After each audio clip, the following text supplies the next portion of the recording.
Is this the face cam? Oh, hell yeah. Wow. And we have to... Okay, it's all set up for me. We're good. It's until her slice started. I set it up everything for her, so she can't complain. Okay, this is like huge. One sec. Whoa. There we go. Feel a little less in space. How is everybody? I hope the music... I think the music is like a smidge too loud, right? I don't know. I'm never great at telling how things are on y'all's end. Okay, I feel a little too... There we go. Right in the middle a bit. Do you like my sweater? It has cows on it. I can't find any cows to show you. Oh, wait, there's one on my arm. See the cow? Yeah, there we go. I'm doing good. About to start driving down to Alkin today. Well, have fun. Do some alchemy. Today's the critique stream, but I've started way earlier than Ursula planned, so as per usual, I'm up to trouble. Ugh, tired. I've been waking up at 9:30 every day because, you know, early bird gets the worm and whatnot, but goddamn, that is really difficult waking up and stuff.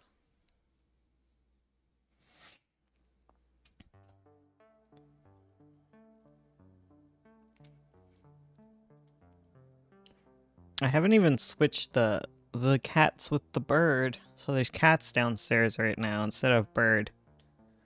I'm sure bird will get brought down eventually. I need to pick up less loud fidget.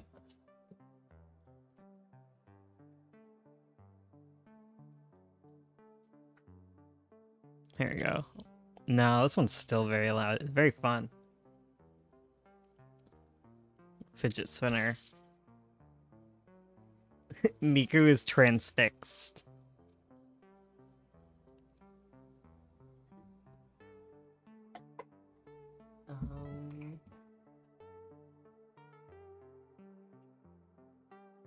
Oh.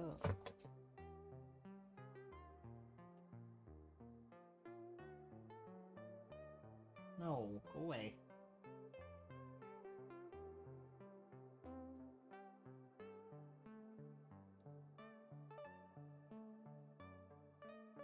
She has a touch of autism. Stop. I guess all cats do.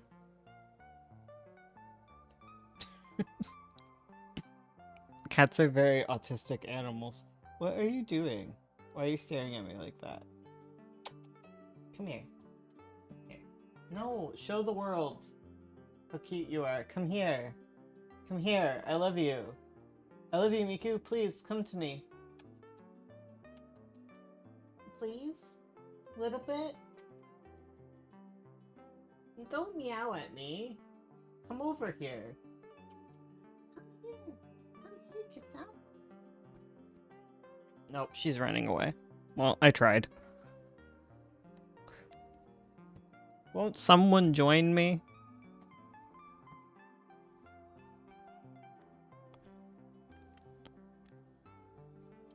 Oh.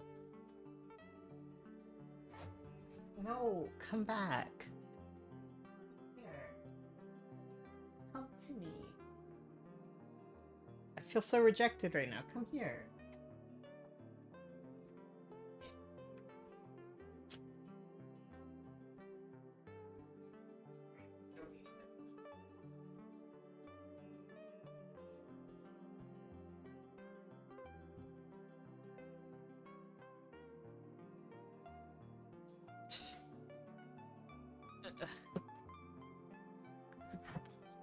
Yeah, I went Miku hunting. Here, we got a Miku.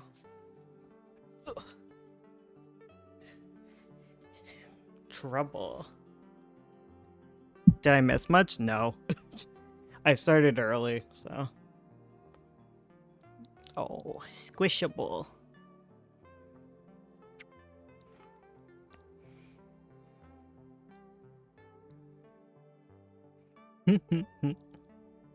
You missed a fidget spinner. That's true. You did miss the fidget spinner. Look, she's got a little bow tie. Show everyone your cute little bow tie. She won't. Where is it? Where's the bow tie part of it? There it is. Look at that. You're fancy schmancy.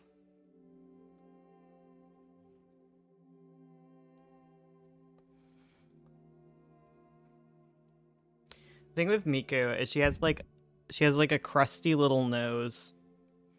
So I'm always picking little nose crusts out. So, yeah. Oh my goodness, it's not that hard. And we took her to the vet, and they also picked little nose crusts out, so I feel justified in my in my life choices here.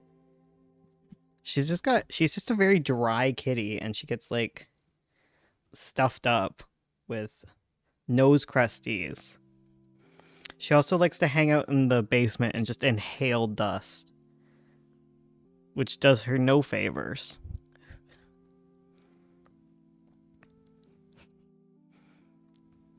Gotta clean the baby, exactly. Oh my god, you keep getting zapped. It's very staticky. Do you hear that? That's your mom. She's flicking her tail. She's not impressed with how I've been handling her. Whoa. Don't hit the microphone. You're gonna cause us to lose subscribers. Yeah, make cute meows. Can I get a like for every meow I make her do? I'm gonna get bit, and justifiably so.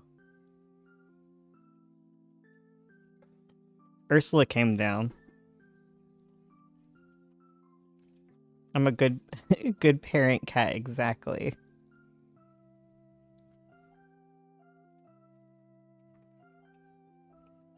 The helicopter noise with their ears. Oh, there's Ursula. I stole your coffee. What? I didn't even notice. Look at these little arms. She always likes to lay on things and just extend her arms like that. Yeah, meow. You sound so sad.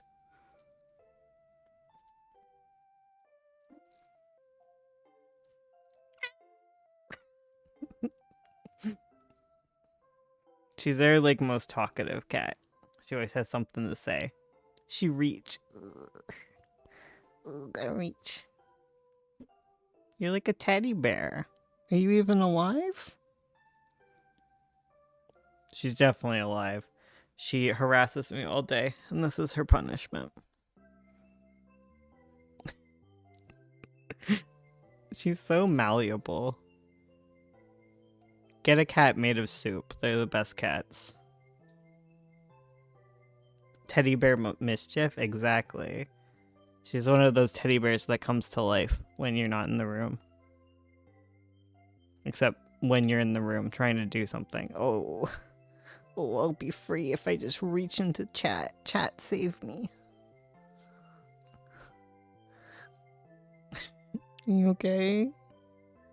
Need your butt supported better? Would that make you happy? No? Okay, I won't touch your butt. I won't touch. I'm not touching your butt. Eh. Meow meow. Meow.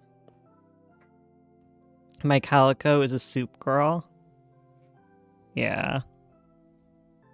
Calicos are trouble. Troublesome little kitties. Sounds like my cat Fig. She's very soup. She's a ragdoll, yeah. Miku's got that ragdoll spirit, except she doesn't because she's too much mischief. Oh my god. Oh my god. Stop. Stop. Stop. Stop. Quit.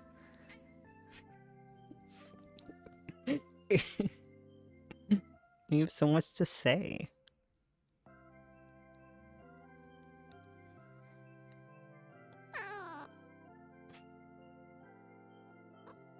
I hope you can hear all of her protests. Okay, I'm gonna let you go. Do as you please. I need another one. Fetch me another one. Oh, she's gonna go bug Ursula now. It's like, Ursula, hug me. She's always biting Ursula. I don't know what Ursula said. She said something to me. I desire another kitten. Oh no. Velcro cat's coming. Oh, okay. Just switch her around. Oh, you gotta be gentle with this baby. Gentle. She's not soup. She must be held with care. She is made of china. Delicate kitten. This is Malthy. Like her bandana? Oh, Mlem, I'm sorry. You like me, though. Defective ragdoll, but we love her. Fig is way more mischief than the average ragdoll. Mm. You gotta be kind to this one. She's gentle.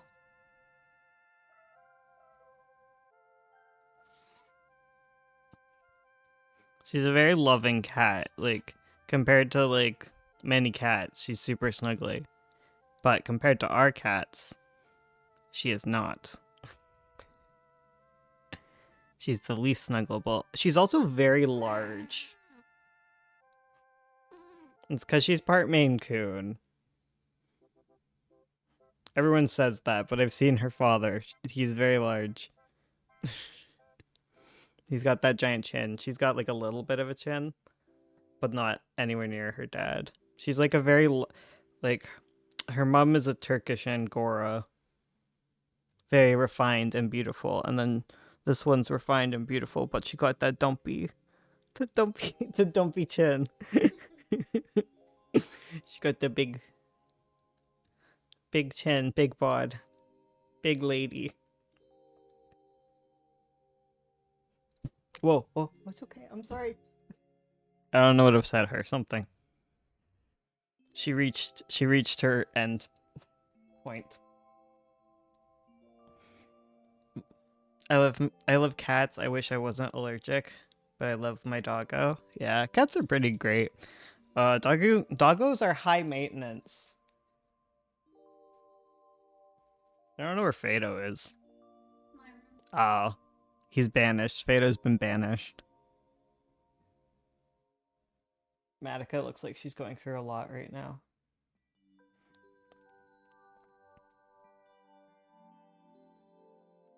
I'd be completely satisfied if this was just a cat stream. We need more cats. Ugh.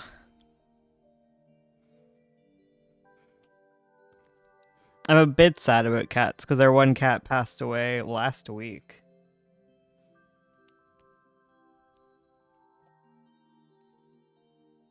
But I've got plenty of other cats, so we're good.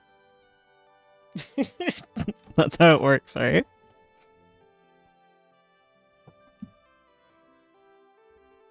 My condolences. Yeah, thank you.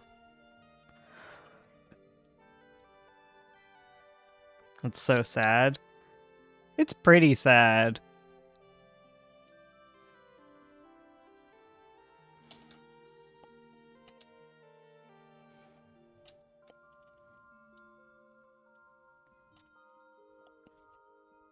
It's not like the saddest. Ursula's making faces, but it's not the saddest of cat deaths. It's horribly tragic, but like I knew him 2 months, so it's I would be a lot more devastated, I think, if it was one of the cats I've had for years. But I could see why it'd be super devastating because he was like a little baby kitten. I think part of it is I grew up with farm cats, so I've seen a lot of kittens die, so I don't think it's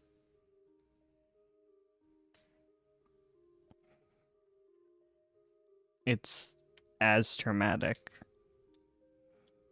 Still pretty awful.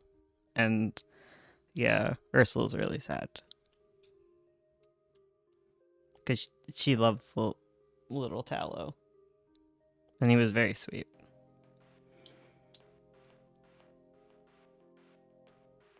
That's fair. My chinchillas could live till I'm 30, so I'll be ruined when they die. Till I'm 30. Okay, I was like, chinchillas do not live 30 years. Poor Ursula. Yeah. Virtual hugs for Ursula. Agreed.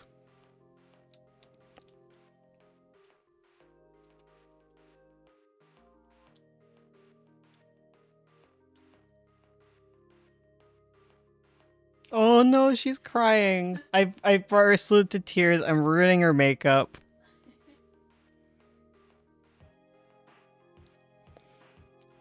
Yeah, he was a Cornish Rex and he was super freaking sweet. But he got some kitty corona and it mutated and it wasn't good. It was very sudden and terrible. And that's the only type of cat deaths I've had is sudden and terrible. Because our last Calico, she only lived till she was 6 years, where she had like a freak blood clot. So I'm hoping that one of my cats lives to a standard at least 10 years. That'd be cool. I'm putting my money on... Who do I think is the most likely to die? Because that's usually the one that sticks around forever. Serena, my dog. She's gonna outlive every single one of them. My oldest cat was 18. See, like, I always hear that about cats, but I've never had a cat live longer than 6 years at this point. Do you want to see my terrible cat / owl / dog?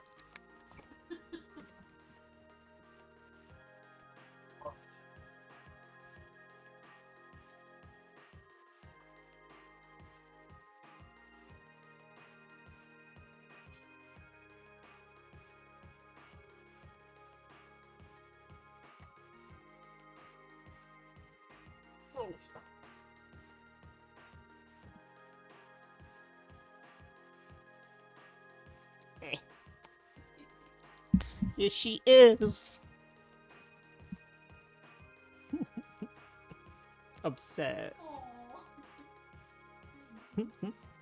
Say hello to class. Say hello to the class, Weewa. I'm upset. I know she looks extra upset, but she always looks like this. She's always making these super, like... She's so loose in my arms. Cute? They're calling you cute.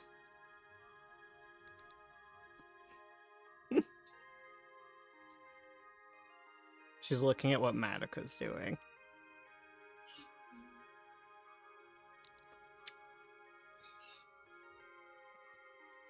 Madoka, help me. I've been kidnapped.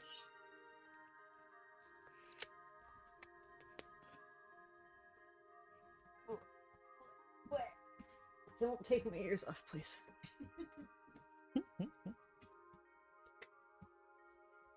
Cause trouble. Go. Mayhem. Madoka, come talk to the class. It's your turn. Come on. Come on. Oh, you're so good. This is Madoka. She had a bath yesterday because she climbed under a bridge. She dug underneath it to get a ball. And she came back caked in dirt. She's an athlete.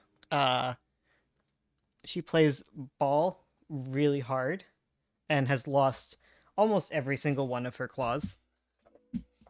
Yeah. Because she plays so hard that they just come off, and then she comes into the house bleeding everywhere. And you have to get the little powder and put it on the remainder of her claw. Mayhem Doka, yes. The goddess of ball.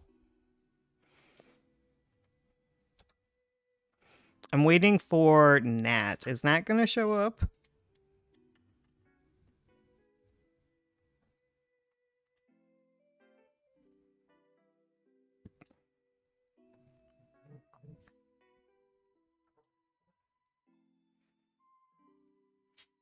Good question. Yeah. I've been working really hard at doing videos, guys.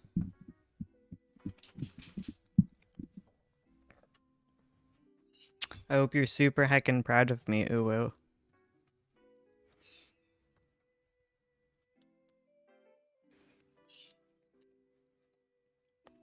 I should go back through old VODs, and there's always like little minute segments, and then you could make the YouTube shorts.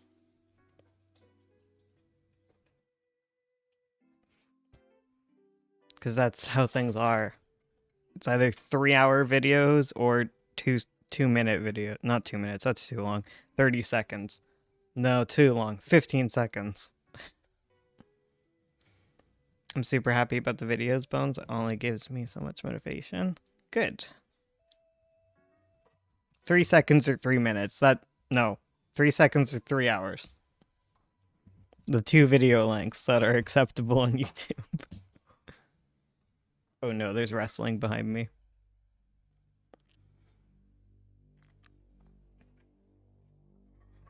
Perhaps mix up the order today and do some of the art first. Nat isn't here soon.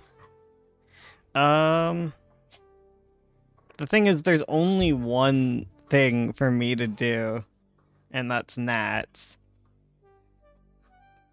and then I'm free, and I can leave you. I see Kladd drew horses. I can critique horses.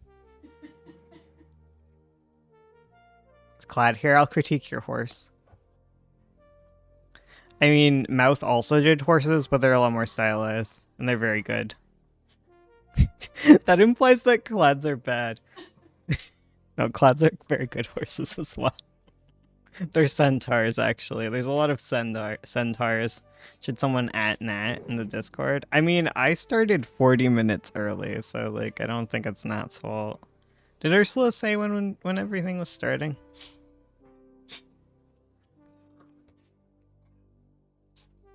A 0.5 second video? No, 0.3. Yeah. I think we were supposed to start at 12:30, and I saw Ursula had set things up slightly, so I finished setting up, and then I get bored, and I don't like to just stare at the chat talking without me. Was it meant to start at noon? Was it? I don't know. Ursula doesn't tell me these things. It's good. I liked it.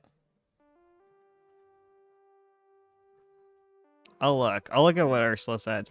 12 p.m. Oh my god, she did that thing again. Where she says, yeah, it starts at 12, and then she's like, wakes up in the morning, it was like 12:30. She's a liar. I'm sorry. I would have wrangled her if I paid attention to these things.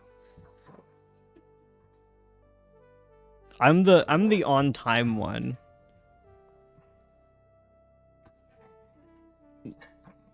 Okay. I can probably start with Nats. I need this MMA match to end, though. It's a bit distracting. The slightest bit distracting.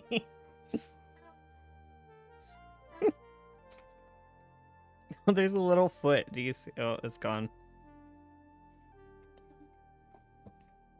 It's not like it's too bad. Ursula goes through and, like, puts timestamps. Oh, goodbye.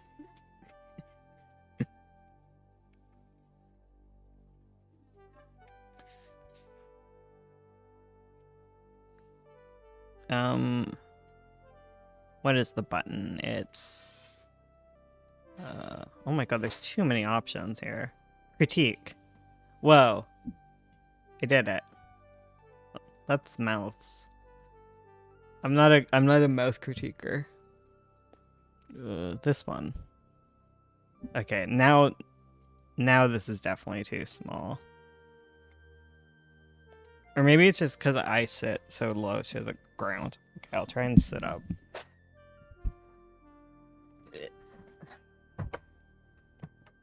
Ish. I tried. Whoa.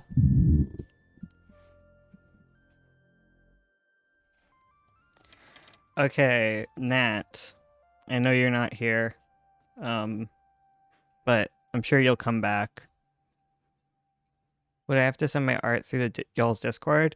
Yeah, it's a patron thing. This is the last stream for the month. So if you sign up next month, you can do it, but... yeah. Oh, this is a bop. So I looked at Nat's comic here. Sorry for all the questions? No, it's fine. I enjoyed the engagement. It helps me on YouTube. Ask as many questions as you like. Who's crying? Medica, why are you crying?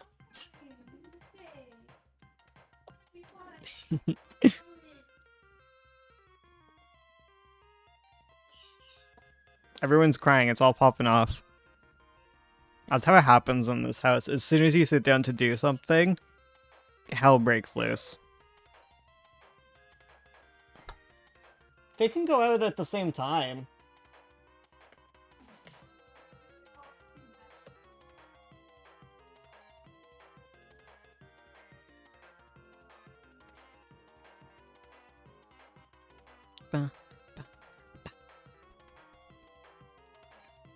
I don't know what's happening.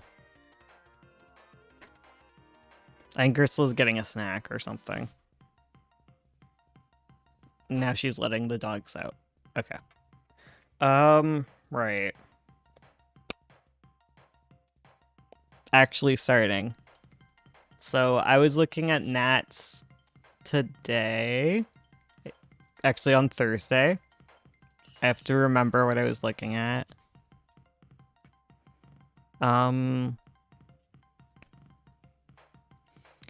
Right. For this one, I think it was,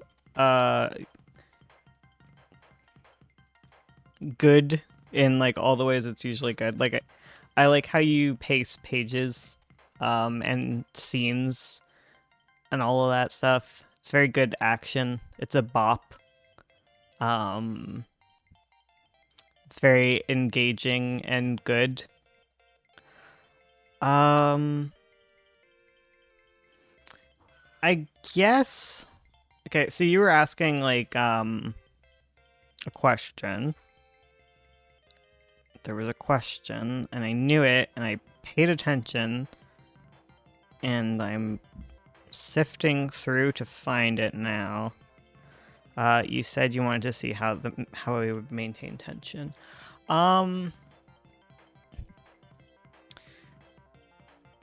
Yeah, I guess, like, the scene within itself is, like, cool. And, like, there's some amount of, like, within itself, it's tense. I guess I just, like,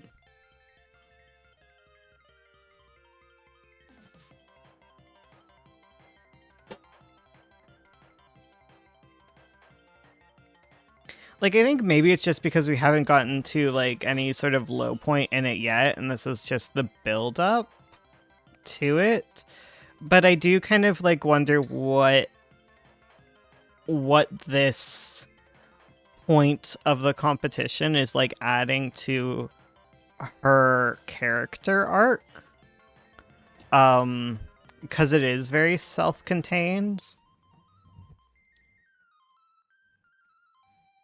Like, obviously you need to show it happening. So, like, that's cool. But, like, I'm not sure exactly, like... Okay, like, how do I phrase this? So, like, it's definitely a scene that has to happen, because you can't just, like, smash cut and be like, okay, this is what happened.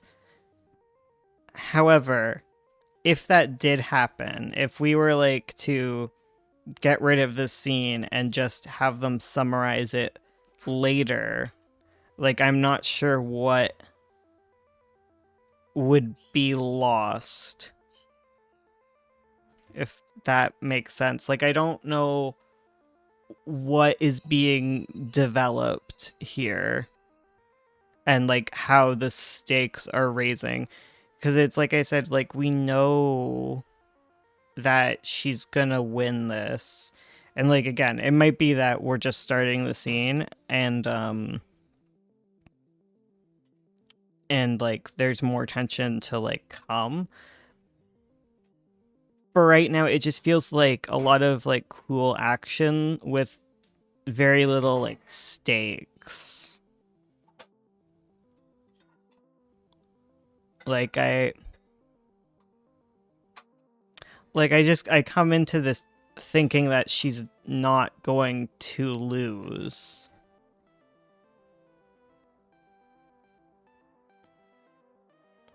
So...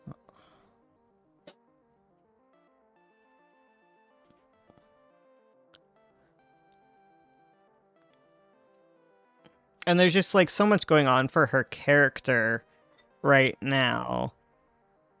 And leading up to this. Like, there's so much, like, tension in her personal life where I just, it'd be good to find a way to tie that in and develop it in this scene somehow. I'm not sure how you would do that.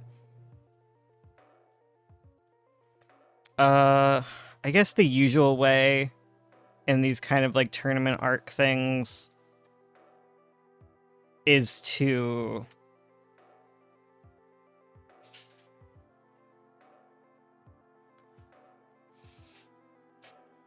well, I guess maybe like one idea would be like instead of the main character being the focus of the scene, it could possibly be more of like an Orla scene, because like maybe she's reacting to it in some way, and you could develop that. Or it could be like an internal conflict with the main character. But I don't know what the conflict is outside of this scene that feels very preordained to like end a certain way. And it's not even doing so like in like a setup that it's gonna feel like it's gonna go wrong or anything. It's not even textual. It's like meta textual is the reason that it's like plot armor. That's what it's called. Like it feels like the main character has plot armor. So like as engaging and cool as the scene is, I don't know what it's adding entirely. And that's kind of where I'm at. Yeah, like the paneling and stuff is good. Like you're very good at making like these super engaging like comic panels and stuff. Like I just want to find the thread of like the overarching story within this, because it is a plot point that has to happen. Like she has to do the semifinal, or I guess is it the semifinal or the quarterfinal? But like you have to show this. It's a tournament. It's a tournament story. But it needs to also exist within the context of like developing the characters, I guess, or like a major plot or anything. I'm now padding for time because that's kind of all I have to say on the matter. I don't know where Ursula is. What? Are you done? It's now 12:30, so you officially get to start. Now started? Yeah, I'm done. Okay. Oh, I have opinions on the horses. Oh, tell me your horse opinions. I gotta find them. There's so many good arts here. And so many good horses. Where's the horse? That's a cat. That's a horse. I think what's happening, because they were having problems with like the hips, right? Mm-hmm. I think it's the torso that's wrong. I think like it's a very like narrow torso for a horse, because horses have a very thick circular thing going on here, and like the hip ends here, and this is very dog-like where it sways in, whereas the hip tends to end right as the circle, goes right into here. Okay, I can see that. Yeah, because it's usually they have like a very thick abdomen that tapers right exactly with the hip, whereas dogs have that more thing. Yeah, it's a very, like, they have barrels where dogs have more. Yeah, because like you would see kind of the swoop happening when they're really extended, but otherwise you don't really tend to see that as much. They're very thick here. They need to be more horse thick. I think it's like they're very long. Yeah, they're long. And yeah, I think you're right. Because like the legs and stuff are super well structured, and I think the hips are good. I think it's how they attach to the torso and the torso itself that's either too long. It's like long and thin. It's very canid or like cat-like even, where it just needs some more horse reference. Anyways, that's all. Thanks for doing my job. Okay. Hello, I'm here. I have arrived. Okay. What? Doctor outside? Doctor outside causing mayhem. Each needs pellets. Yeah, I know, that's what's happening. But none of the dishes are clean. So, I'll have to figure that out. She needs her bowl cleaned. Hi. I'm here. I'm with it. We're looking at horses. Sorry, centaurs. It's different. I don't know where anything is. Where's chat? Where's the chit chats? What canvas or paper size is recommended for comics? The typical comic size is 6 by 9 inches. But so that's like if you wanted to print it. But honestly, like I would find the book size you want to print at. Like 5 by 7 is the typical like paperback. 6 by 9 is like comic book. And any printing place you go to will have like a ton of different sizes you can choose from. Oh, hello. And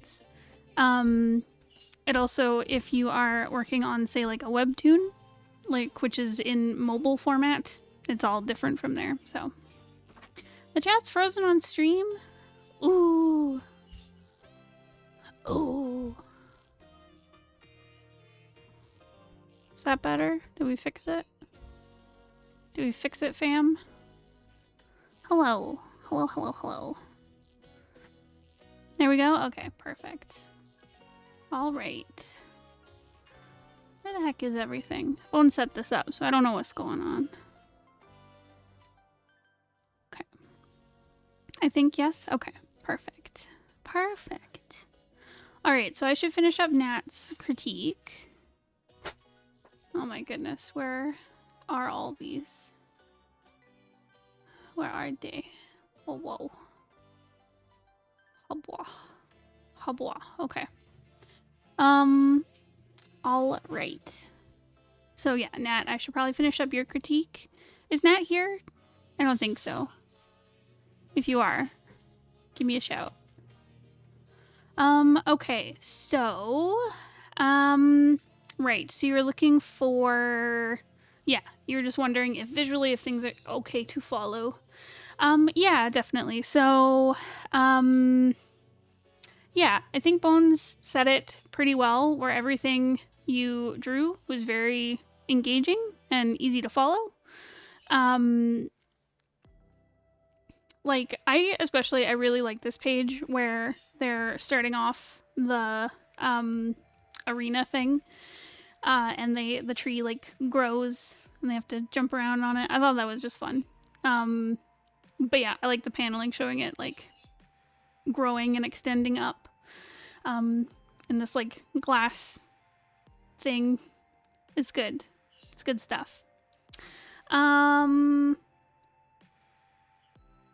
Yeah, so I really enjoyed how you, like, clearly established, like, where they are in the setting, and then kind of let them run free and go wild. And yeah, it was very easy to follow where they were because you set up the blocking, and then you're very good here about keeping the opponent on the left side and then keeping Alia on the right side, pretty much.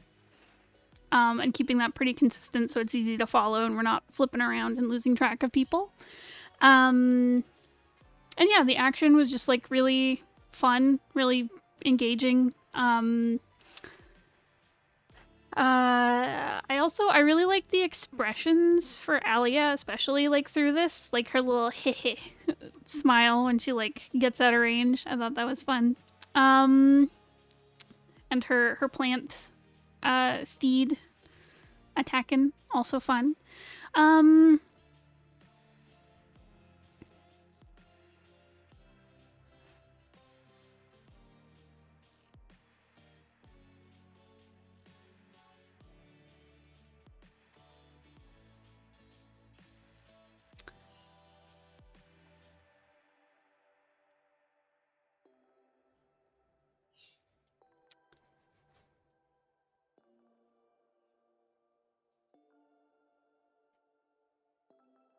Yeah, I found towards the end, I found some of the panels difficult to understand. I think once you draw them out, like compositionally, they do really well, and I think once you draw them out, they'll be a bit easier to understand. But yeah, she's being like attacked by vines and then loses a disc, or still has it. What? I'm not talking to you. What'd they do? Apparently the dogs were troublesome. So, they went all the... I come out, and they're in my mom's yard. Okay. Stuck in the corner at the very end of their leash, both of them. Oh my gosh, of course. So I'm like, okay, let's go. And they try to go under the fence, Mm-hmm. even though they clearly went over the fence to get there. So they jump up, Mm-hmm. when I'm like, come on. And Matica's like this, because they've wrapped her around a zillion times. I know. And Matica's like, dying. Matica's being ripped in half. Yeah, she's being like strangled Oh. from the jump. So I have to take her collar off. Oh. Goes running into Grandma's yard. Of course. I don't know if you guys could hear this. Oh. The dogs went on an adventure. You're down. And then they didn't want to come inside. Of course. They're having fun out there. They were having fun. I don't want to go back in where it's boring. We got, we're still waiting on a fence to be put in at our place. And,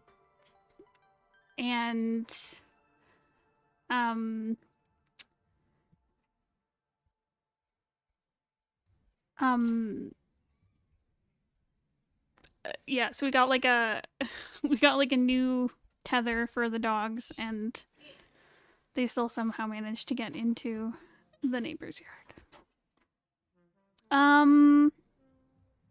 Anyways, sorry, Nat. Back to focus. Yeah, but anyway, some of these pages, I think they just need a bit more detail, and obviously once you're like, inking and everything, I feel like they'll make more sense. Because just from like the emotional read, I can tell what's going on, where like the opponent strikes back and her disc breaks. Yeah.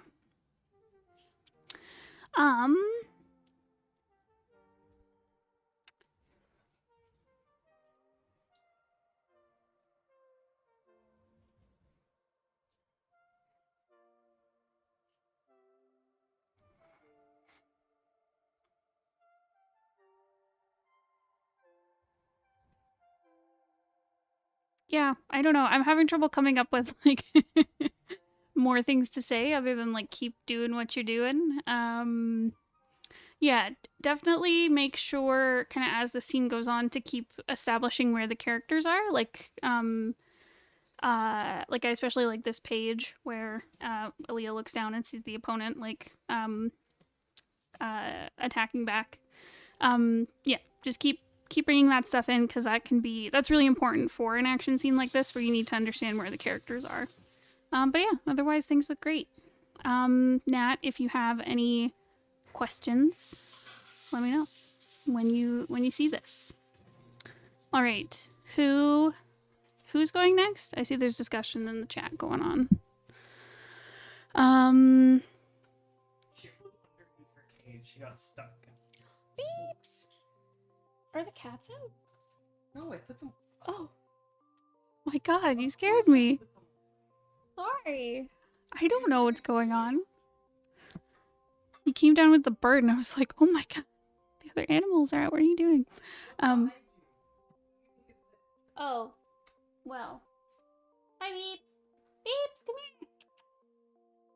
here. Beeps.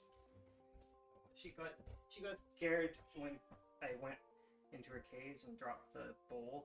Oh. She went flying and then she flew underneath the cage, Oh. like the very bottom. Oh, baby. She got trapped. It was scary. Come here, honey. And she started all by biting my sweater. She's like, no, I have to fight, Dad. Come here. Do you want to go on the microphone? Come on. There's a baby. Oh, I little don't- feather on the back. Oh, her little feathers out of place.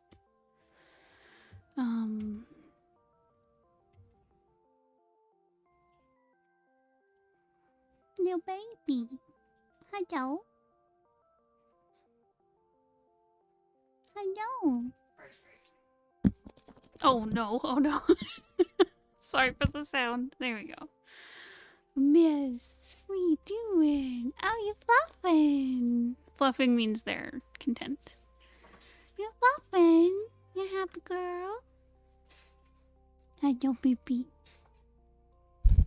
Oh, goodbye. Okay. Back to work.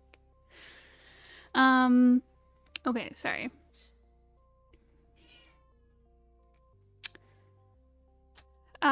Sorry, Fitz wants to go next, and then Sticks?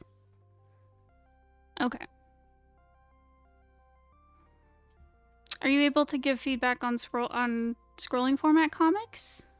Yeah, we do. One of the other submissions today is a scrolling format one. So that should be, we can totally do feedback on that. Sorry, okay, Fitz.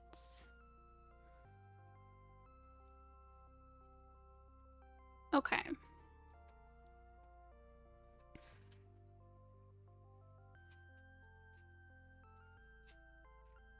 Let's see.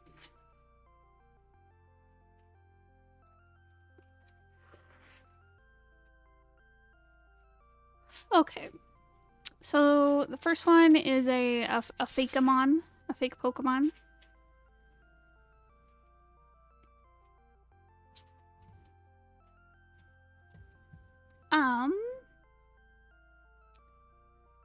Okay, so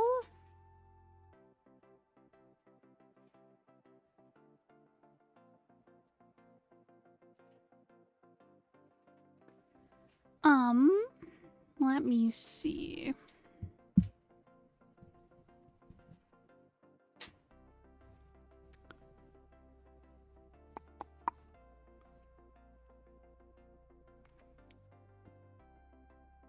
Yeah, so first off, I like the concept. I like the idea of the doll, like a doll Pokemon. That's really cute. And any cat Pokemon I am in love with.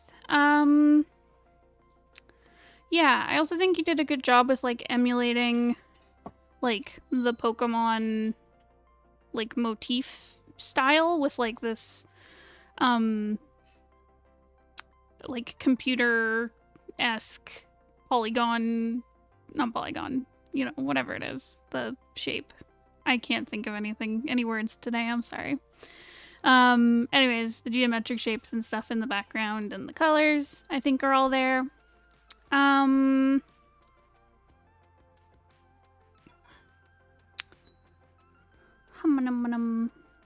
Yeah, I can also see, like, the style for Pokemon, like, they have very, like, specific shape style they use, if that makes sense, where, like, I don't even know how to describe it. It's just these very, like, rounded shapes. What I'm kind of talking about is the, I see it a lot in the feet here, specifically, and then as well as, like, this shape of the tail and the paws. Like, I think you've just done a good job with, like, emulating that kind of Pokemon look, as well as in the shading. I especially see it here on the feet, where you've got, like, this nice dark shadow, and then they have these little, like, spot kind of gloss highlights as well. Yeah, kind of teardrop shapes. Like, they're very organic, kind of, yeah. I don't know how to describe it.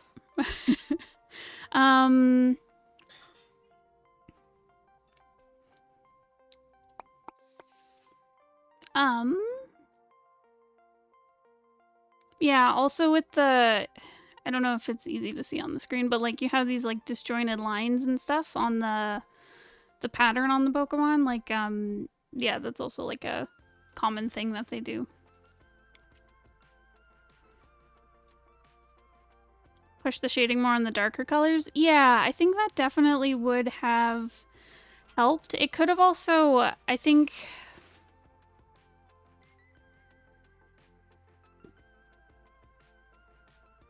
Yeah, I think you're right. The shadow either needs to be like pushed farther on the dark colors, like the dark patches of fur, and or I'm not sure if it's like both or other. The I guess like the mid-tone needs to be lightened, if that makes sense. And then the highlights would follow through with that. Where I think it's the color of the fur, like the baseline color, is very similar to the shadow. So darkening the shadow or lightening the mid-tone, either one of those, I think would help a lot. Um,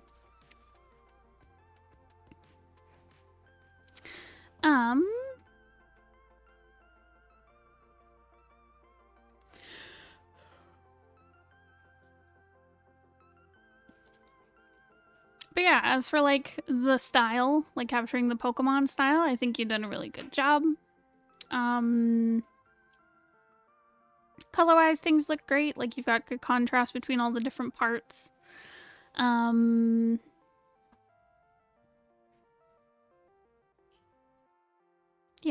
hopefully that all makes sense. I'm sorry, I'm having trouble today. Yeah, was there anything specific you wanted to cover with this one? I know you said kind of general critique, but like, was there anything you were struggling with that you wanted to ask about?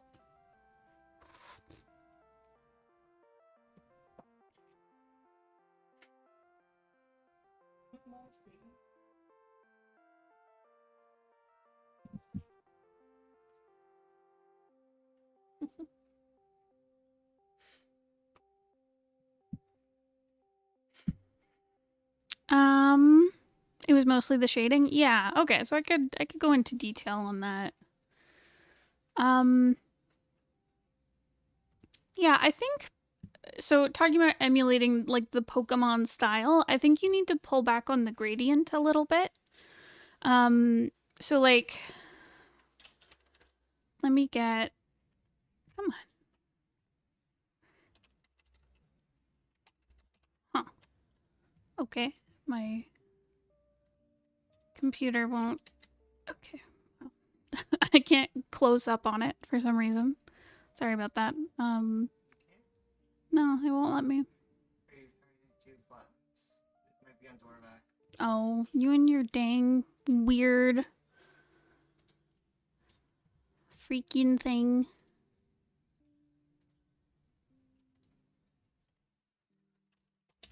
There we go. Okay, Bones had the keyboard set differently. Okay, so talking about the shading. So where, yeah, like I said, where I think you've really done a great job with it is like here on the leg, because there's a very defined shadow. You've even got that kind of like mid shadow point, the kind of transition between the two, which is very like that Pokemon style. And then you have the nice little highlight dot. I'm finding, I noticed it on the face particularly, and then some parts of the torso as well. You're using a lot of gradient shadow in addition to the kind of like darker core shadows. And I think it's kind of losing the shape a little bit. It's like too much detail that it's kind of pulling away from like the nice shapes and design you have going. Where like for this face in particular, I think it works better in the light version because you can see more. Where I think because the what am I saying here? I think the shape is a little less lost in the gradient shading, where like there is some subtle gradient stuff going, where like obviously there's a highlight on the forehead and on the nose bridge, and then like there's some more gradients, but it shines more. Where I find on the darker version, like it's very shadowed. It's a little hard to parse, especially with like all these nice little details on the cheeks and the eyes. It's getting very lost in all this kind of movement between different values. So I think simplifying it would definitely help with the design. Yeah.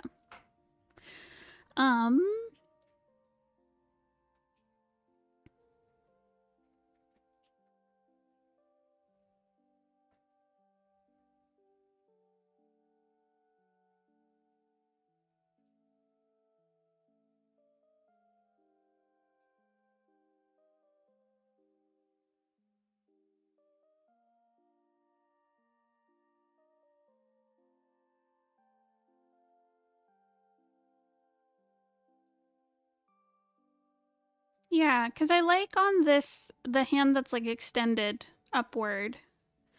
I think you've done a nice job with some of the shading to like define the shape, where you've got like this really nice dark shadow, and I like how you use the highlight to kind of define the side of the arm a little bit. Like I like how it comes, instead of just following the, I guess, the outline, like you have it kind of dip in towards the middle of the shape, which creates like some depth to it, which is a nice touch. And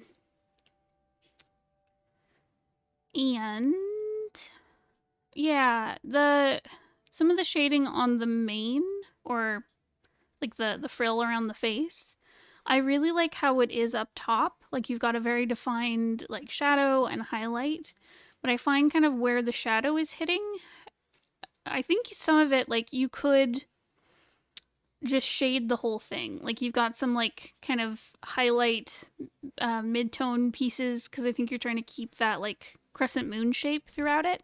But some of it, like, don't be afraid to just cover it up, because you've set it up here to where we understand like there's these kind of crescent moon shapes to create this like round effect on this. Like you can shadow it more here, and we'll still understand it's the same shape as up here. And then I think simplifying it down with like less shape stuff going on, again, it'll make it like easier to parse and really highlight the design more. Yeah. Yeah, so I think that's it. I think like this is a really strong design. Yeah. Was there anything else you wanted to cover with this one?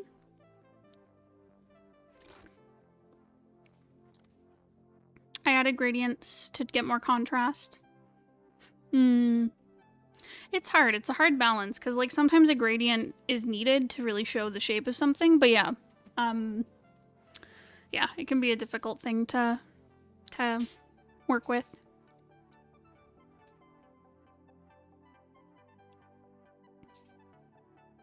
It's good for that one. Awesome.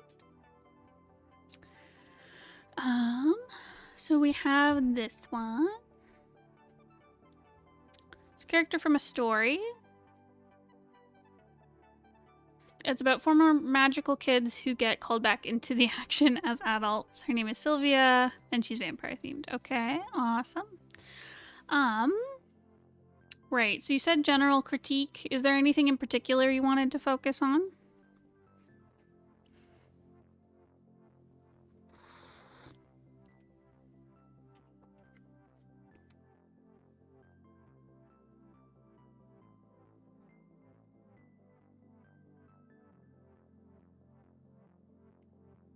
Shading, anatomy, and general vibe.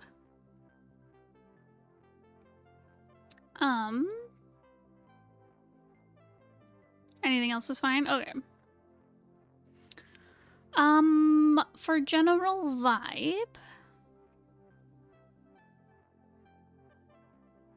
Sorry, distracted by the bird. For general vibe.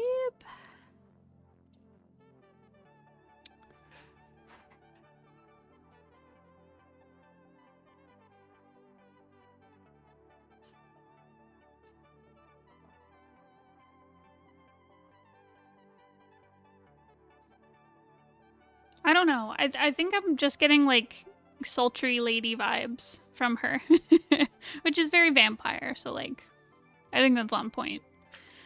But I think partly too, like the colors that you've chosen, at least for this piece, like I'm not sure about the characters, like, the typical design, but it's very like sunny to me. It's very like warm and bright. Even though there's like moon shapes everywhere, it feels very like sunlit and dreamy, if that makes sense.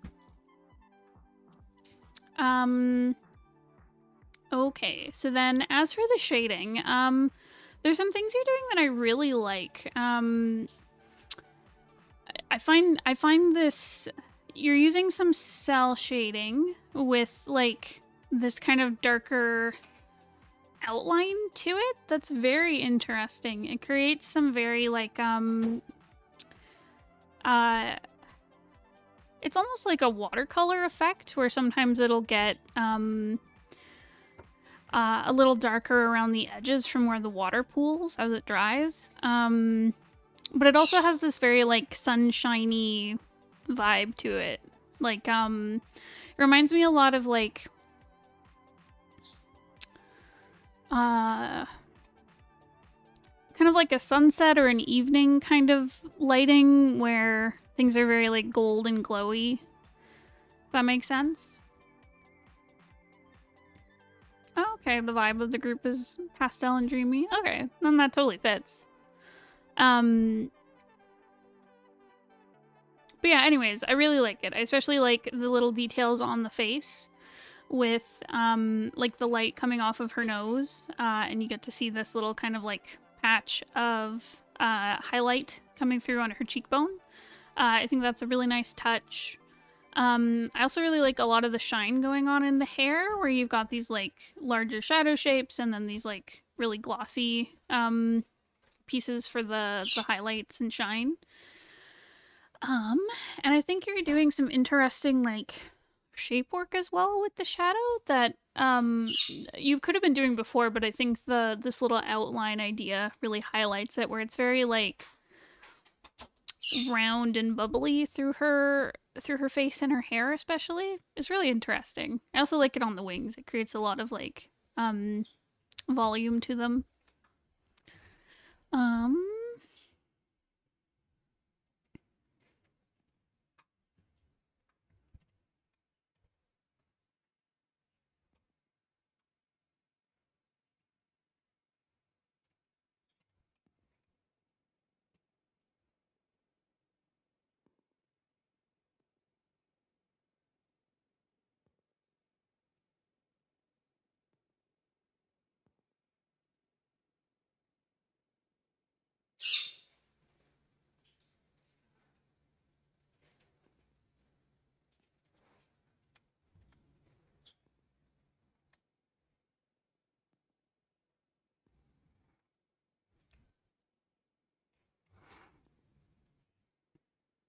Doing the outline also makes me think more intentionally about where I'm placing the shadow. Oh, that's good.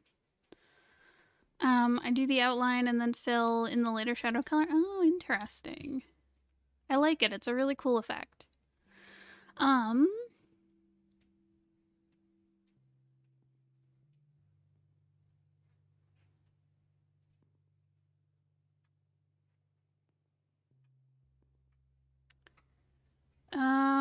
I like the use of the gradient, where I like how you have these kind of like gauzy gradients going on throughout, like on the shoulders and face, and the wings and stuff. I think it's a little bit much with the highlight you've got going on the face, where it really like almost fades out this kind of center section on her forehead.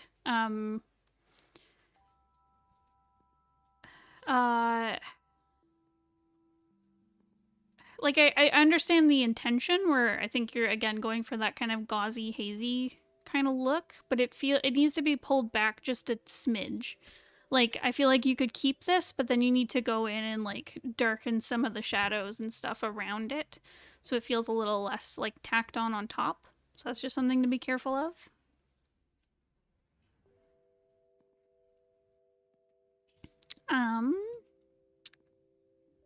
And then the last thing, anatomy wise, like the forehead area specifically. Yeah. Yeah, because like you have this kind of like nice gauzy effect. Like I can see on the wings there's some of that shine kind of coming through. And I like it on pieces of the hair, but it's just very strong like right here on the forehead, that's all.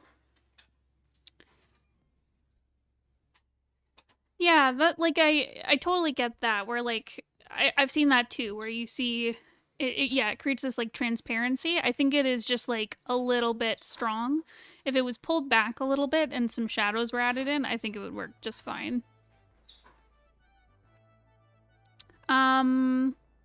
As for the anatomy stuff, so I think her face is great. Everything is very like proportional. I'm not sure about the shoulders and the torso. So I think the shoulders are off and they're throwing off the torso as well. Her shoulders feel very small in comparison to her head. And I'm not sure her neck is connecting to the shoulders correctly. There's a lot of great detail work in with like the clavicle, and I like a lot of the shading and stuff on the shoulders. I just don't think things are attaching correctly. Like if she...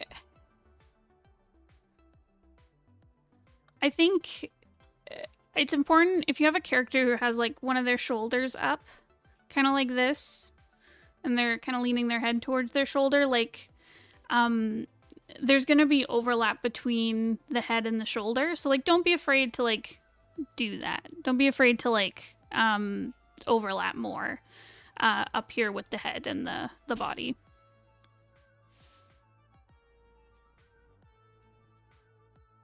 Yeah.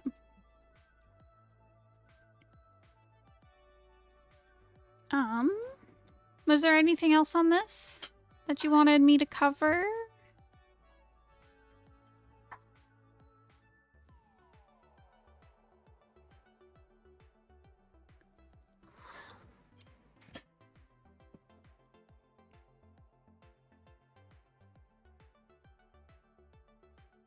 I think that's good. Awesome.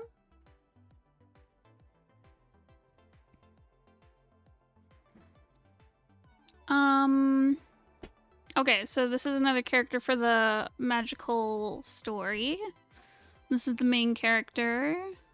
His name is Kit. He's the youngest. His powers are cat themed. Love it. And then he's with the group mascot. Okay. Very cute. Yeah, I definitely get the magical, like this character's not a girl, but the magical girl theme.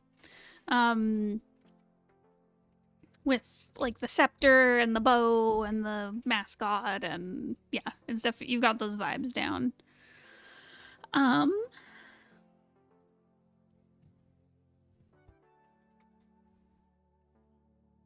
if I didn't put your broom back. Bones, if you didn't sit. Oh, okay.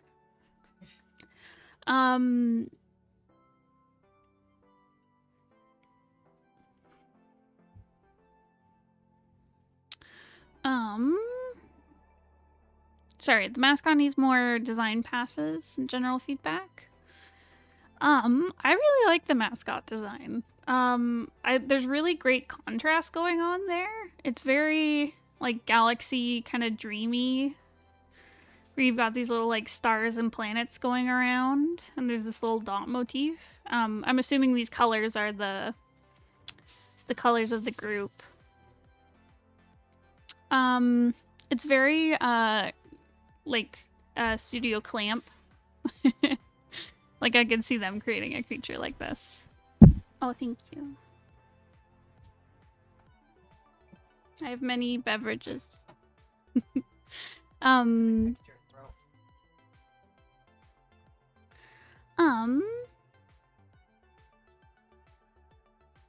yeah, anyways, there's really great contrast on the mascot. Like I like the using the light yellow, it's like almost white, for like the eyebrows and the eyes, and all the little details and stuff being bright, and then the body is all dark color. I think that's like really cute.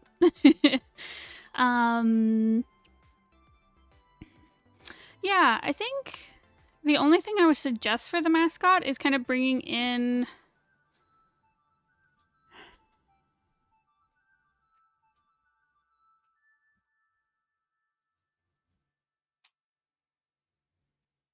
I don't know. I feel like there's just something missing from the top, like this like pom-pom circle at the top. Like there's so much going on through the middle, which I love. I just feel like there could be something, even if it's just like a little star insignia like on top of it or something, or around it, I'm not sure. But yeah, just bringing something up there I think would be really good. But otherwise, yeah, really strong design.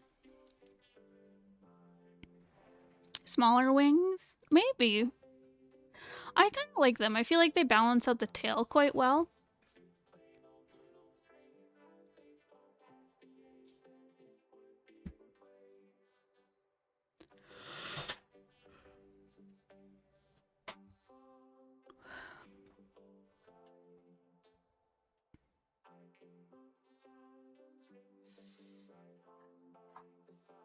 Oh gosh, sorry. Yeah, like more wings. Extra pairs of smaller wing ears. That would be really cute. That I can see working.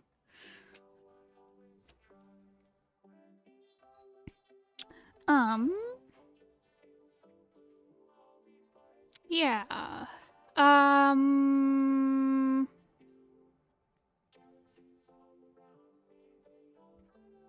Yeah, looking at this character anatomy-wise, it's working really well. You've got a nice, like, dynamic pose. Everything is pretty well in, like, proportion and perspective.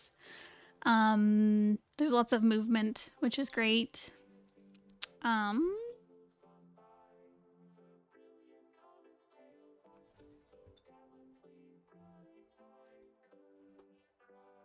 Yeah, I like the very concentrated color palette. We're using kind of like a couple shades of yellow and some white throughout the outfit. I think that works very well. And I like the paw print kind of motif as well. It's very good.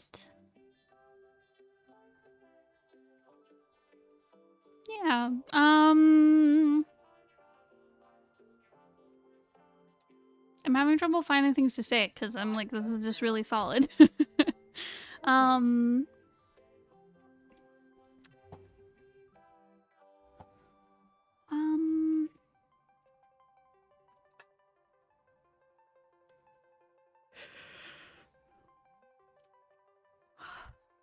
Yeah, was there anything you had questions on about this one? Oh, the vibes I get from this character, he seems very, like, plucky, cute go-getter type guy.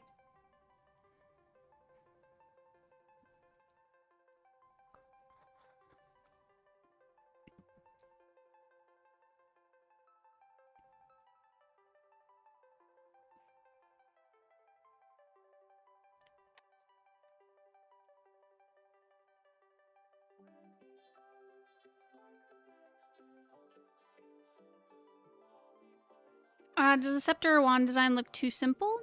I'm not sure if it needs more detail. Let me see.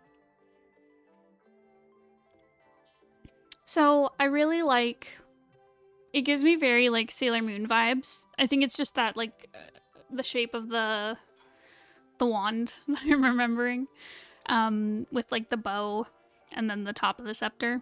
So it's got that good vibe going for it.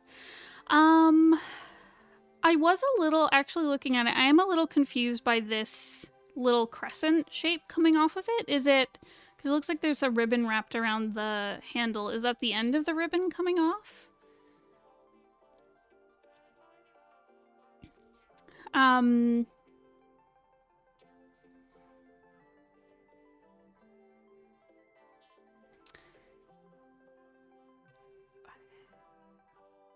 Yeah, it's interesting because you have, for the character, there's like some triangle shapes going through and then also the roundness from like the cat paw kind of motif, which makes sense because you've got kind of like the ears and then the round parts. And I can see it on the scepter where you've got the round cat paw at the top. You've got the ribbon, which is round, and then you have these like the end of the ribbon. Oh, it's a hilt thing like on a rapier. Okay. Oh, interesting.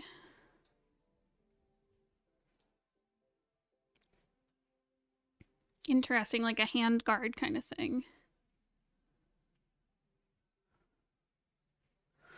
Yeah, I think you could bring more detail into it. Like, I don't think it would hurt. Like, for example, if you wanted to lean into this, like, hand guard, you could maybe, like, twine the ribbons a bit more or have them, like, I don't know, they could braid or overlap and then maybe like tie again as another bow at the bottom. That could be interesting. You could bring in some maybe like cat paw, I don't know, either gemstones or something like that through it. You could bring in some maybe texture detail on like the handle of the scepter.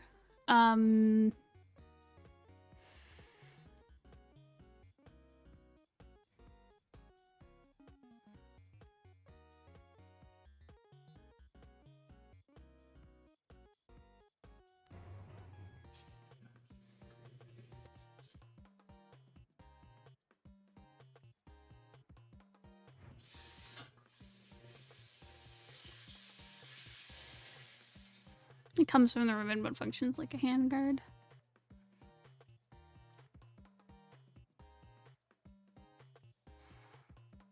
Yeah, I'm almost wondering if maybe it would be stronger to create, instead of using the ribbon as the handguard, creating kind of like a metal one.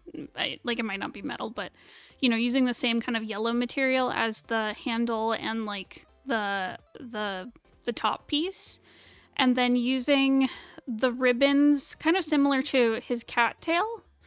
Like I'd have them, you could have them extend from the scepter. This might help bring in like some more detail to the silhouette of it, where you could have them come out, keep them rounded like the actual like bow part of the bow. And they could kind of function similar to his tail. And you could use, yeah, the metal or something to create this handguard. I'm trying to think of like,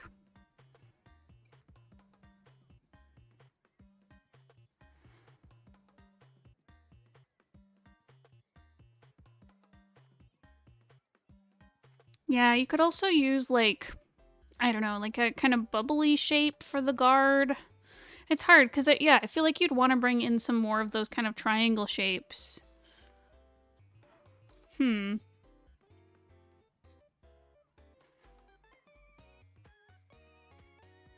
I guess, like, my question would be about the handguard is, like, does this turn into a sword?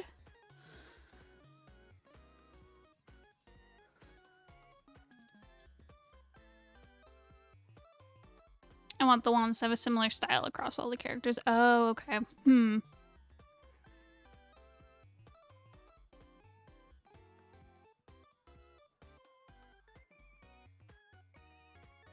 How can I submit my artwork? So we don't have any more submissions for this stream. We do these monthly. So if you would like to submit and have your stuff looked at next month, you can sign up at our Patreon, and then all the instructions will be there. I think the wands might combine to become a sword. Oh, interesting. Yeah, I'm not sure. It might be helpful to you to like draw them all together and draw the combined form. That might give you some more like information on kind of what is necessary for each weapon. I think drawing it individually, I'm not sure if I can really give you like the best advice. I'd have to see like the whole set, if that makes sense. But I like the idea. Yeah. So yeah, I don't know. There's lots of ways you could do it.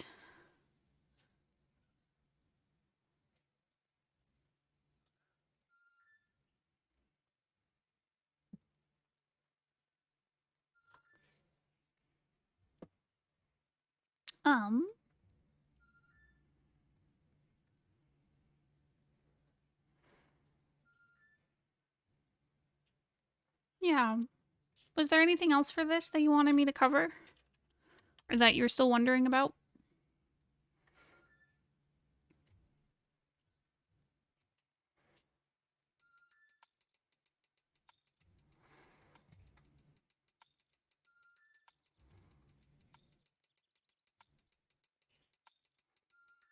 I just want a plush of this little mascot guy. Be really cute. A little huggable plush. Trying to keep the designs relatively simple. I know it's hard. It's hard to balance between simple and like Yeah. I feel ya. Thanks for the feedback. Okay, awesome. Well, thank you for submitting. Okay, so I think Pigment wanted to go next. Let's see, where's your stuff?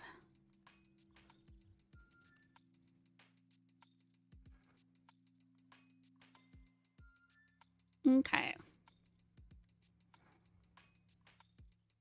Okay, so character design in 2 comic pages. The first is Vaisni, NPC in my D&D campaign.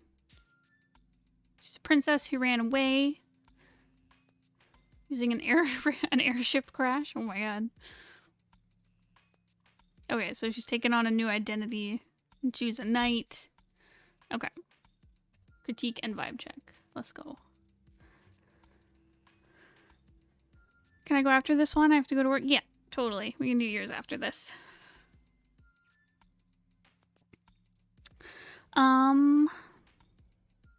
Pronounced it correctly? Awesome. Okay, so I love the dragon everything. I was gonna say motif, but it's everything. She is so beautiful. I love the feats.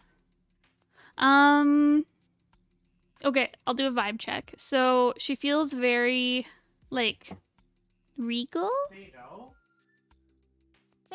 Potato, mister.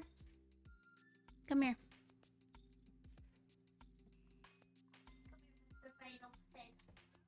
My boy. Oh, it's my boy. He's been kidnapped. The chat is frozen again? Oh my goodness. Oh, Fade. Oh no. Buddy. It's okay. It's okay, buddy. We're gonna unfreeze the chat. Okay, he's not happy. I'm gonna let him go. He wants to go steal food. Your butthead, Fatal.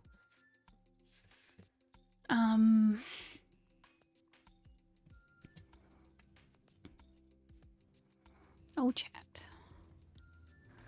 Okay. Anyways, so vibe check. Yeah, she seems very regal and like,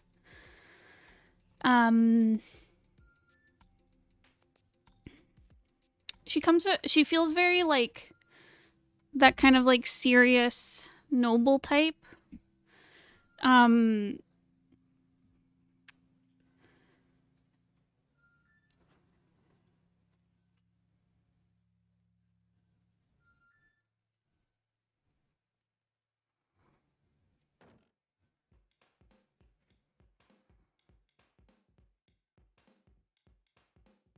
Yeah, I can also get like a kind of like quiet, cunning kind of vibe as well from her.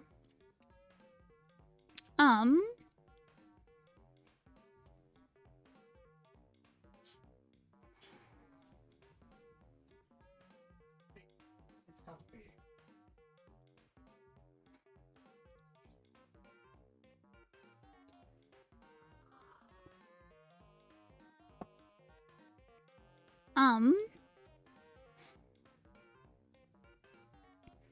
Anyways, so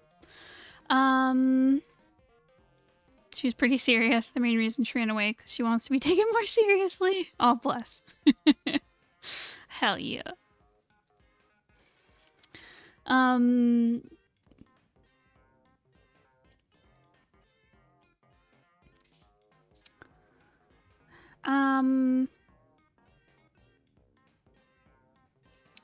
So color-wise, I like this cool tone going through everything where like her fur has this kind of like green teal tinge to it. I really like the use of these ribbons where it goes from like a very teal that's very similar to like her fur and her hair, and then it goes to the dark blue of like the rest of her armor.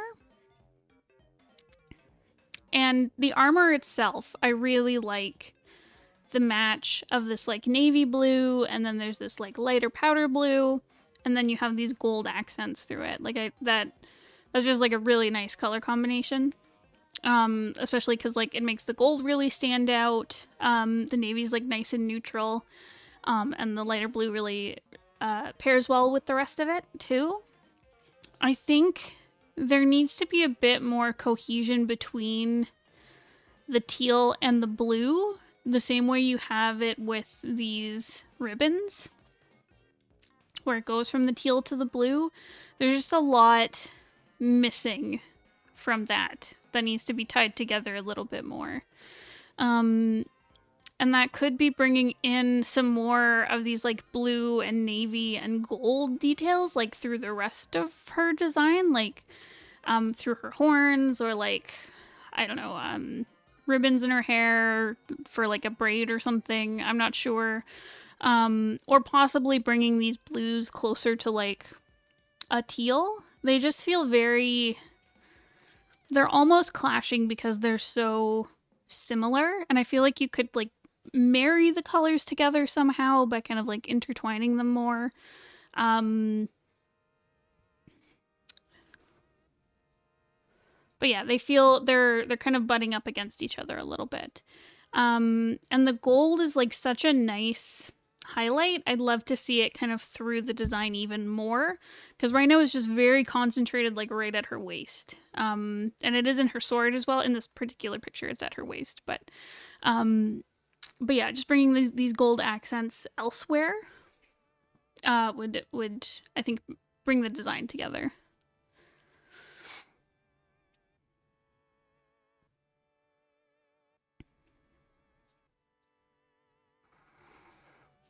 I could add more teal since there's so little of it. Totally, yeah. You could bring in more teal. You could maybe bring this navy closer to a teal.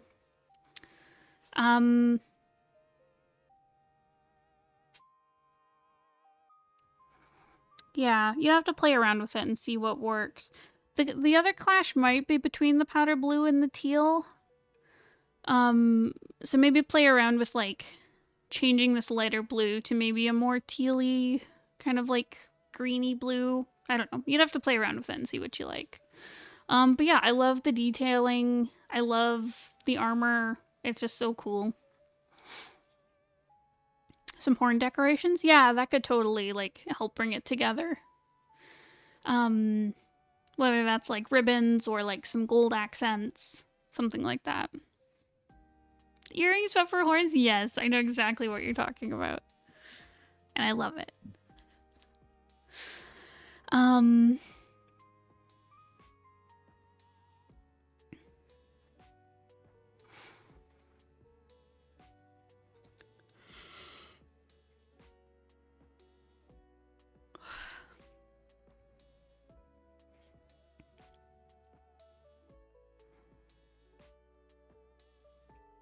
Yeah.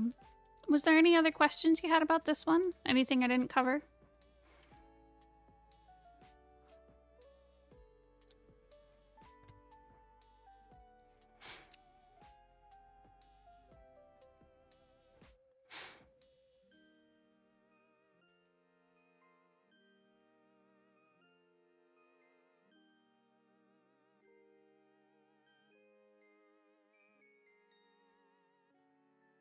That's all? Awesome. All right, so we'll move on. So yeah, you had 2 comic pages. Right, and the shading hasn't been added yet. Thoughts on the colors and general critique. Okay.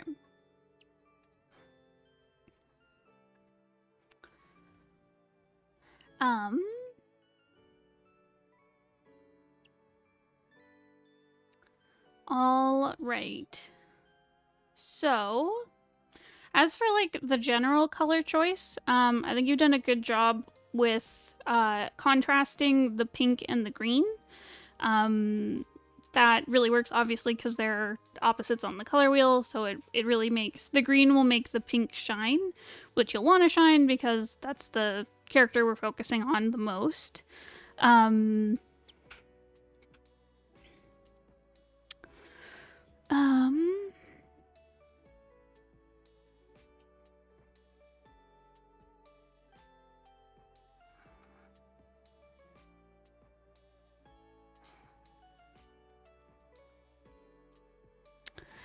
It might change with shading, but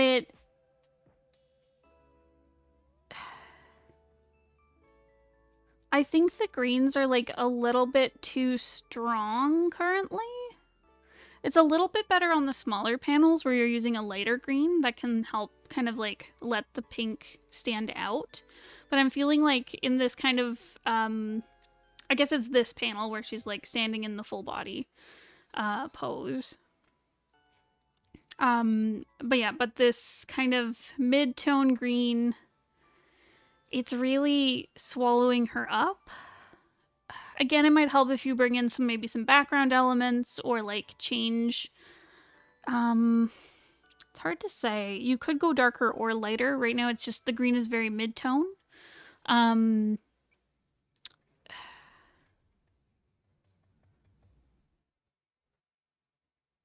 don't know. I might go lighter if I were you. Just because it's hard. You don't want it to not clash. Be too similar in value to like the light pink of her outfit. But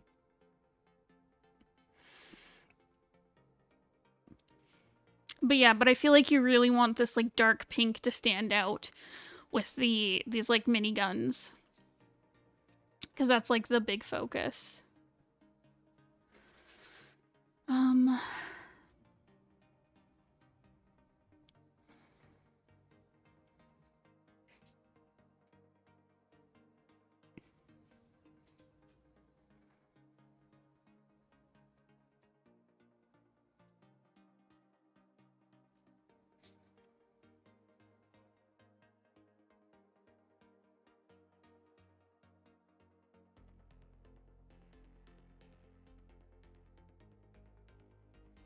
It's the colors of the walls on the next page.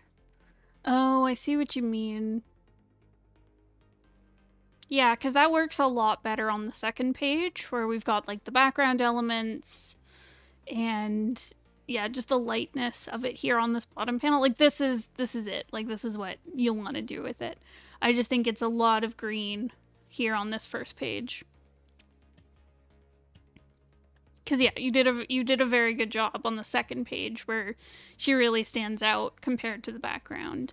I think, you know what, it might not be a color problem. It might be a composition problem. Where I think maybe it's a bit of both, because there's a lot of just like flat green going on. And again, because you're going to be adding shading, like you can obviously change this, and this might not be like I might be going off like the middle stage and giving you bad advice. So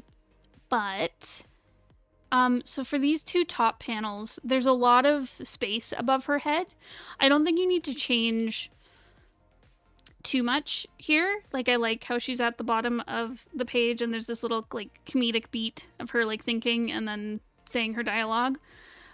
So I think you can keep this first panel the way it is, but the dialogue here, I understand putting it in this top corner because that is like a focal point, but since there's just so much like blank space above her, you could even just like fill in this space above her.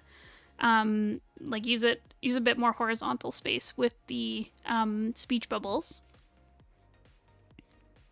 And then for down here, I like the way the minigun like cuts the following panels with like Nyx and then her.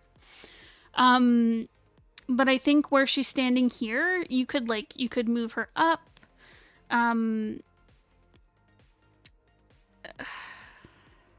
Yeah, I feel like she needs to be brought to the middle of this panel a little bit more. It's hard. You don't want to stack her like completely on top of where she is in this top panel, but like bringing her over a bit more I think will help.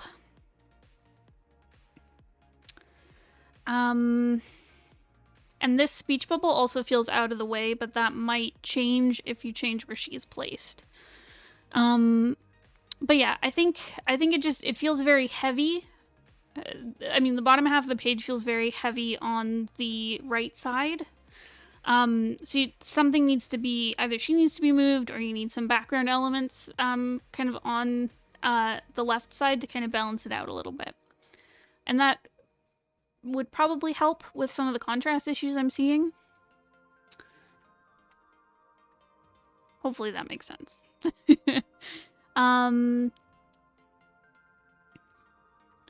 Because in the second page, like NYX really stands out because they've got a lot of these like darker colors. The blue is really popping against this kind of like more neutral green. And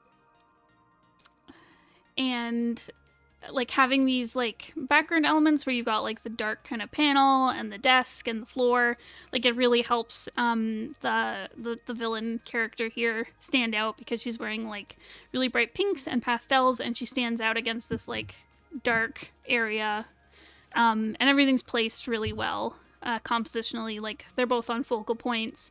I like using the minigun as like a nice little leading line here. It just feels a lot more balanced. Add background elements, a lot of the browns from it too. Totally, yeah. Because if you have this, because in the middle of this panel here, you've got this like kind of frame around her from a background element. I think if you brought that into here, that would totally change everything and would really help out with balancing this left panel here with her. Because yeah, you could totally use it to frame her. And really bring attention to like her face and the dialogue.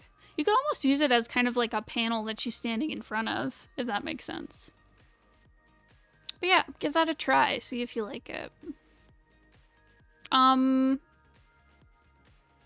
I love the expressions. I know I've seen her design before, but I love her so much.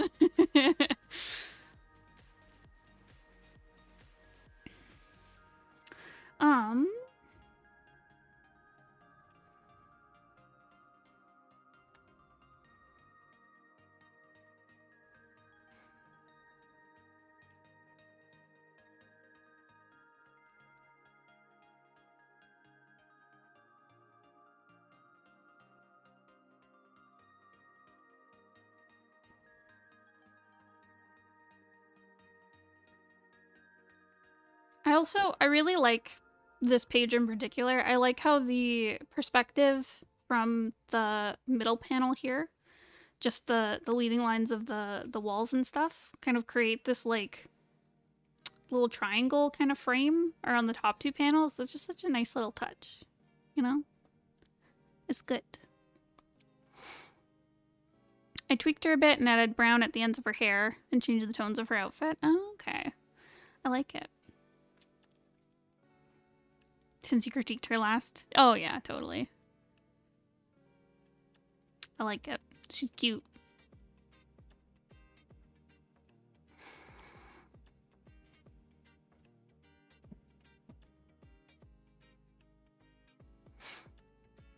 I don't know, give me a girl with some space buns and a hot pink outfit and I'm down.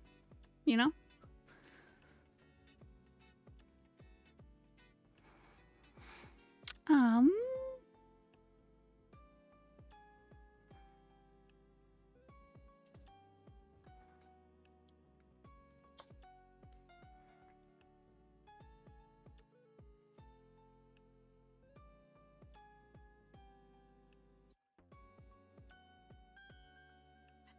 Thank you, I love her character. She's the best.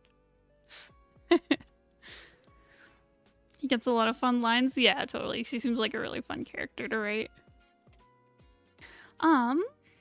Was there anything else here you wanted to cover?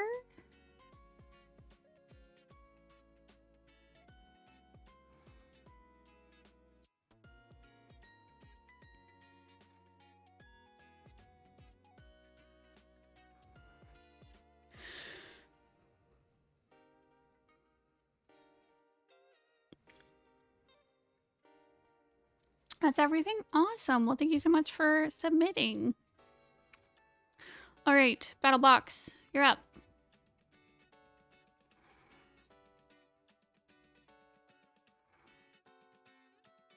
All right, which is the first one?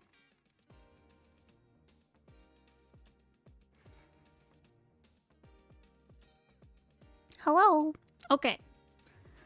So, yeah, someone asked earlier if they could submit like scrolling style comics, and you can. Like this.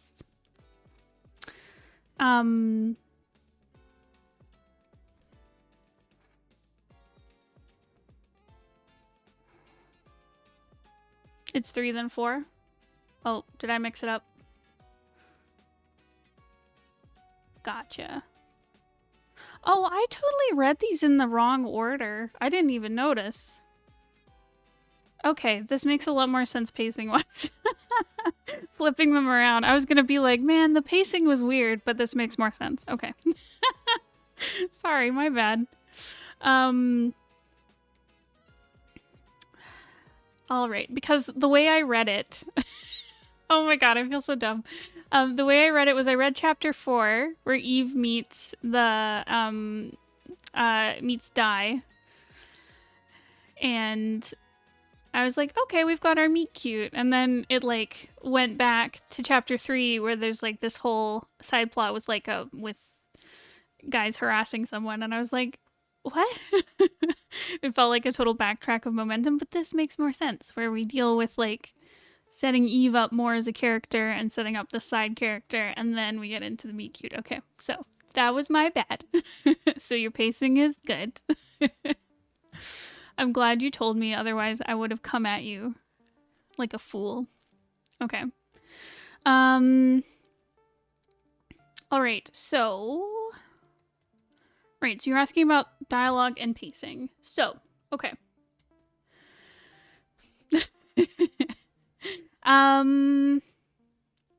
Yeah, the...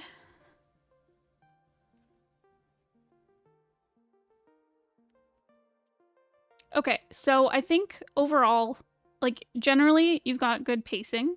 Like, once the scene gets going, I find it works really well. I found the beginning of chapter 3 is a little bit slow.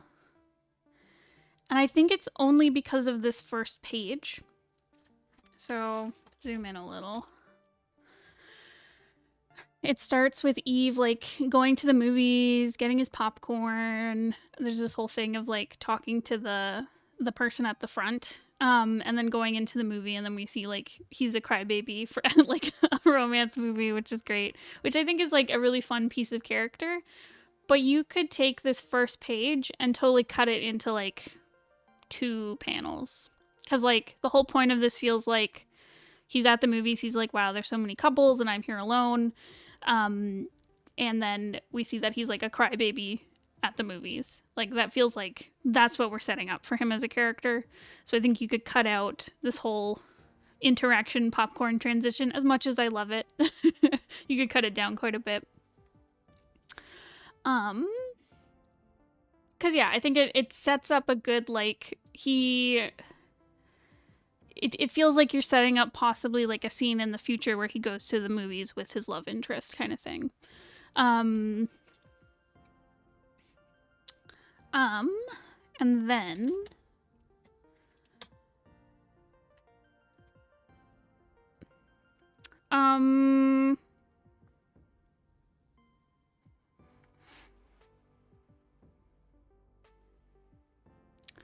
So, I think as well... I'm not sure... Okay, sorry. So the following scene where Eve saves the other character, who I don't know the name of,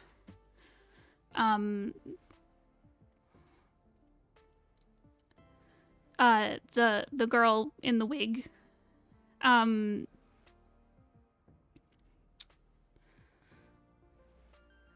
who I was also a bit confused about, who she is, or neither do I. Okay. Yeah, I was a bit confused of, like, is she a lady? Is she a fella? Yeah, I found some of it confusing because she's wearing the wig and then they make the whole thing, so they're important later though. Okay. Oh yeah, or are they non-binary? I don't know. But anyways, mysterious character. Okay, so a guy who cross-dresses.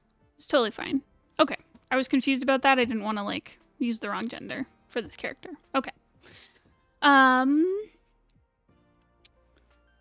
All right. Let me see. Okay, sorry. So the intro scene where Eve goes out and saves him from the harassers, I thought was good. And he sees Eve and he's like, ah, Eve is so cute. Can I get your number? I thought that was fun. I think that it's a good setup for this character to come back later. I did find the follow-up of the harassers immediately coming after Eve and trying to, like, attack him, and then this other new character, like, steps in and stops them. It's hard. I like that intro to the character where we see, like, okay, like, it creates some, like, intrigue, I guess, to the character where it's like, oh, okay, so he can fight and there's the wig reveal and stuff. I also, my favorite freaking panel from this chapter is, like,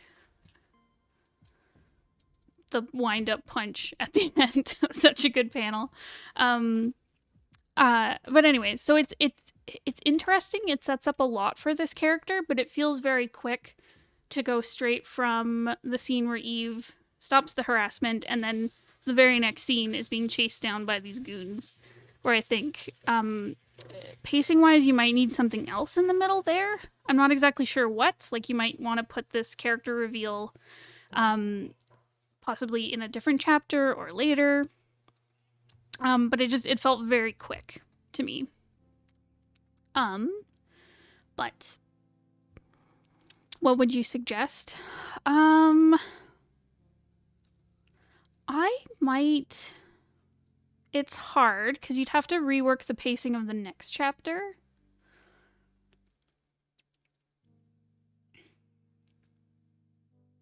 I don't know. It's hard to say, because I don't know exactly where your story is going. I can cut it all together. Possibly. Because, yeah, you could have... You could keep the movie scene, because I like what that sets up about Eve. You could keep the initial, like, Eve saves this guy. And then... and then go to something else. So you could do... I don't know. It depends what you need for your story. You could do some more character building with Eve. You could cut right to the interview in the next chapter. But yeah, it just feels like you need to... It feels like you're setting something up and then paying it off immediately. And I think you could use some space to, like, set up this character. I don't know. It's hard to say because I don't know where the rest of the story is going. But I'd put something in between those two scenes. They just feel a little quick back to back. Because, yeah, you could have it so that Eve goes to the interview with Byye, and then on his way back, the goons kind of see him, and then the guy he saved comes in and steps in. Hard to say, though. But yeah, general paneling and pacing, I think everything works really well. There's lots of good, like, back and forth between the characters. I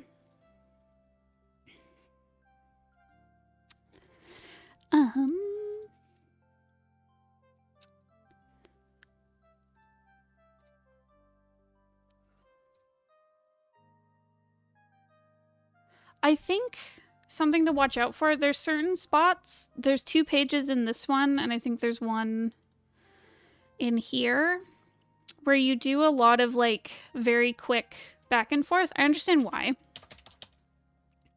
Because, for example, here, it's Eve and the guy he saves talking, and it's just very quick back and forth, like, can I get your phone number? And then he's like, oh, why do you need my phone? And then blah, blah, blah.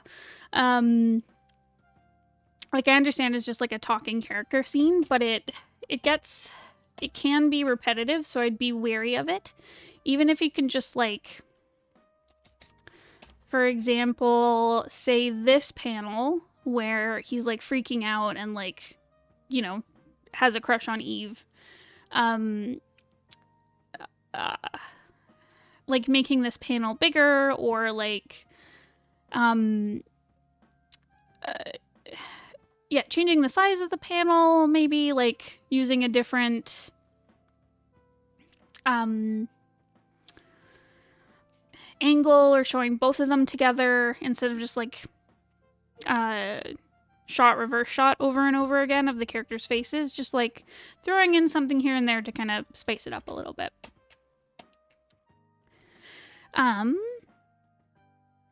It's not stiff. I don't think so. There's pretty good movement through everything. I think, yeah, the only thing is just sometimes when characters are talking, it can get a little repetitive back and forth.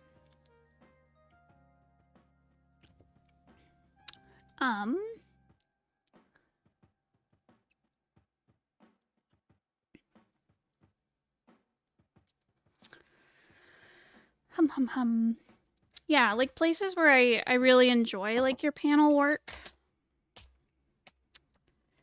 I really enjoyed Eve getting ready, where he's like his hair, and his outfit and his bag, and then we get the full body. Like stuff like that is just really fun. And I know you've done that a few times in your other pages you've submitted, and I like the flow of that and the setup where there's like little small panels that create a build up, and then we get like this large panel of a payoff. So keep that up. That's always fun. I also think, so I was giving you a hard time about the back and forth, right? But a place where I think it works really well is the meeting between Eve and Byye, where there's a lot, the panels are very back and forth because it's like a very quick dialogue between them. But like what's contained in the panels is very engaging, if that makes sense. Where like there's a very clear exchange of like trying to guess each other's emotions, and like there's a power play kind of thing going on just because of like the nature of who Byye is and that Eve's doing the interview and stuff. Where it feels almost like a battle scene, if that makes sense. Yeah, where you see like Eve is like nervous and Bye's like kind of scary and cold, and then has this like puts on this cute like sparkly smile, and you get the assistants like little interjections at the side. Like I think it's just very well paced. It's a very fun meet cute.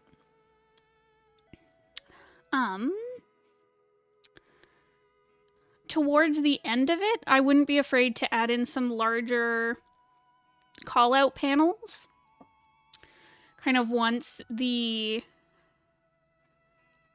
Yeah, I think that's it. Kind of when Eve ends the interview and like presses the stop recording button on the recorder, bringing in some more of those wide shots to show like the tension has kind of alleviated a little bit. I think that would help you because it feels very continuous from the previous energy here. So breaking it up a bit would help quite a bit, I think, pacing wise. Because it does kind of slow down from there, where like he asks Eve like, what are you passionate about? And he says like he loves his job, where you get kind of like a softer moment where I think you can slow it down, use some larger panels. Obviously there's some small call outs like the I love Bye's little realization there about asking about significant others.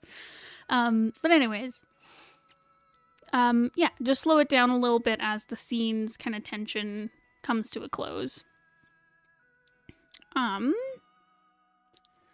then I very much enjoyed the ending of the scene. I thought that was like a fun way to end the chapter. And I think it's like a good little cliffhanger, great way to end the meet cute. Yeah. Yeah, because I feel like you've got a very good like instinctual sense of kind of like how your scenes are feeling. And I think it's important to kind of like, once you've done this like initial layout like you have here, kind of sit down and read through it and think like, does this need to like slow down? Does this need to like pick up? think about what's going on, because like something that's like high energy conflict, you'll probably use like smaller panels with some like big call out panels to kind of give a snapshot of like needed information. So like for example, like I was talking about Nat earlier, with a fight scene, you may want like a large panel to show where the two opponents are like in relationship to each other. And I think that can work as well when you're doing like a conversation between characters where there's like tension or conflict. Like the tension doesn't have to be like they're having an argument. It could be like, I don't know, trying to figure each other out, like this one, or like romantic tension. But yeah, when you're having like a really quick exchange using small panels, and then take a minute to like breathe and like pull out and show like the larger scene. It's hard. Like it's hard. Sometimes it helps to like draw everything out, or script everything out, whatever you prefer to do. I don't know if you write and then draw or if you do both. But yeah, it helps to kind of sit down and be like a JoJo panel. Exactly. But yeah, just understand like it's kind of important to sit down and look at every panel you do and be like, what is the point of this panel? And like, is it serving its purpose? So like in this panel, I'm showing Dai is like scary from the perspective of Eve, where like, do I want to show Dai towering over Eve and being imposing? Like, does it, you know, would a big panel be better so that I can show how towering and imposing Dai is? Is it a small panel because it's a fast moment that like Eve takes note of, and then in the next second Dai is like totally charming and sweet? You know, it totally depends on what you want to do with it. But yeah, just kind of sitting down and thinking like, does this serve the purpose? Is there a better way I could show it? And you don't want to go so far that you overthink every panel. Like sometimes you got a deadline and you just got to get it done, and your instinct will carry you. And honestly, once you start kind of thinking about this stuff, like it does become more instinctual as you go through. But anyways, I'm rambling. Hopefully this was helpful. Do you have any other questions, BattleBox?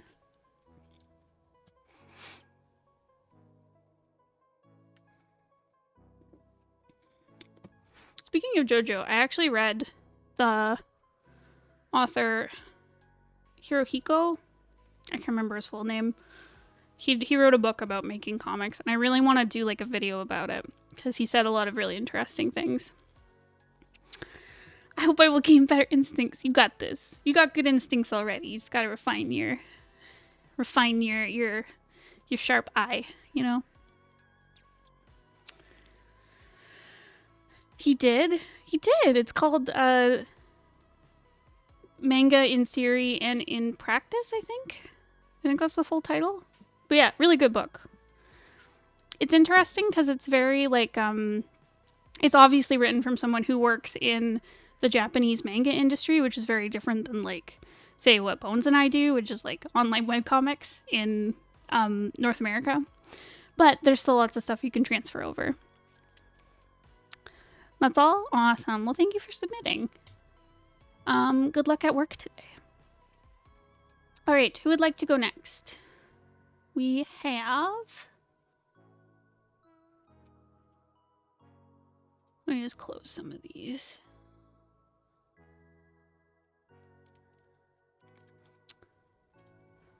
So many submissions. Look at all you guys working so hard.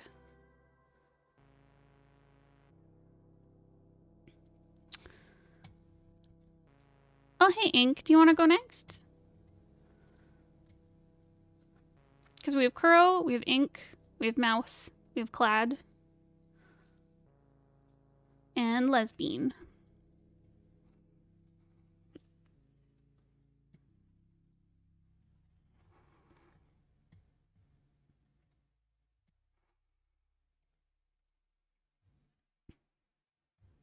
Let's do it? Okay. Let's go. Let's hacking go. Okay.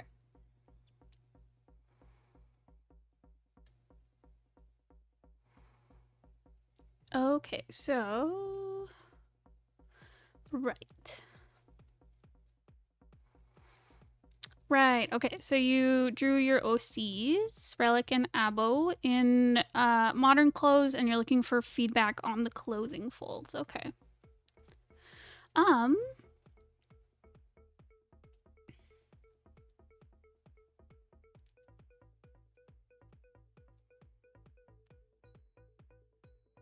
Yeah, so I think overall you've done a very good job with like the placement of the folds.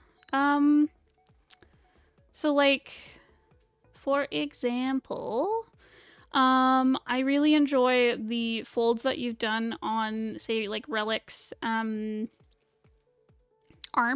That's actually one of my favorite things to draw is like the little folds at the elbow crease.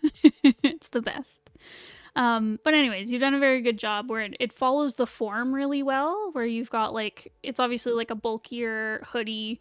So you've got like it bunching up at the elbow crease, but then there's also additional folds where the fabric kind of bunches up. I really like how you've got this, she's putting her hand in the pocket and you've got like a pull. Just from like one line, you're showing that like the fabric is pulling with her putting her hand in her pocket.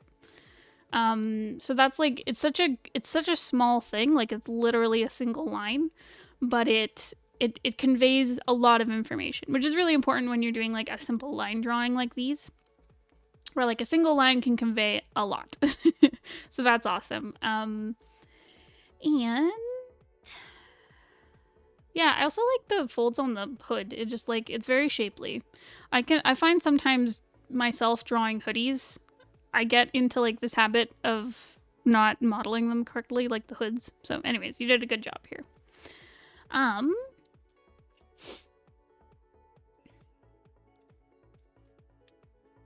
And she's got the pleated skirt.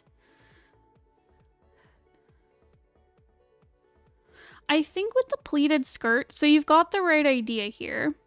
I especially like it on the right side here, where the pleats feel very rectangular. So if we look at like, let me see if I can bring this up real quick.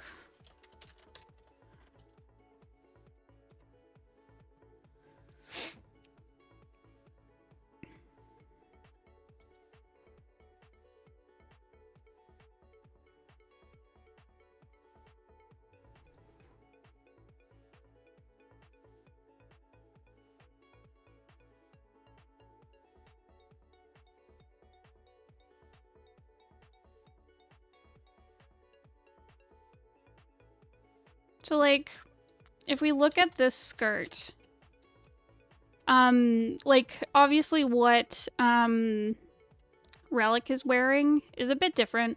You know, some pleated skirts will have this like flat part, but anyways, it helps you kind of understand the pleats this way, where it's a flat piece of fabric that has been folded on top of itself. So these pleats are from the fabric of the skirt, kind of like, how do I explain it? If you looked at it from like the very bottom, like up, you'd see kind of like little triangle shapes for each of the pleats. There'd be like a front part that's like a rectangle and then a little indent from this, like from the pleat. But it still follows like the structure of a single piece of fabric. If that makes sense, because like you can see with this, like the leg here pulling forward on the skirt, like the pleats unfold and you see this, you see it become like a more flat piece of fabric, if that makes sense. Whereas like, whereas here, these feel very much like, I don't know, individual pieces, almost like a grass skirt or something. Where I think you're missing that kind of like connection of the fabric underneath, where we're missing like, it's hard because like her feet are very like, I don't know, you know, in my reference image, there's obviously a leg that's forward that's like pulling the fabric. But anyways, even then, even if your skirt was just like hanging off you, you'd still see. Anyways, I think you need to go more subtle with the pleats, I think is what I'm saying. Where there needs to be some pieces that are a bit more flat, And then,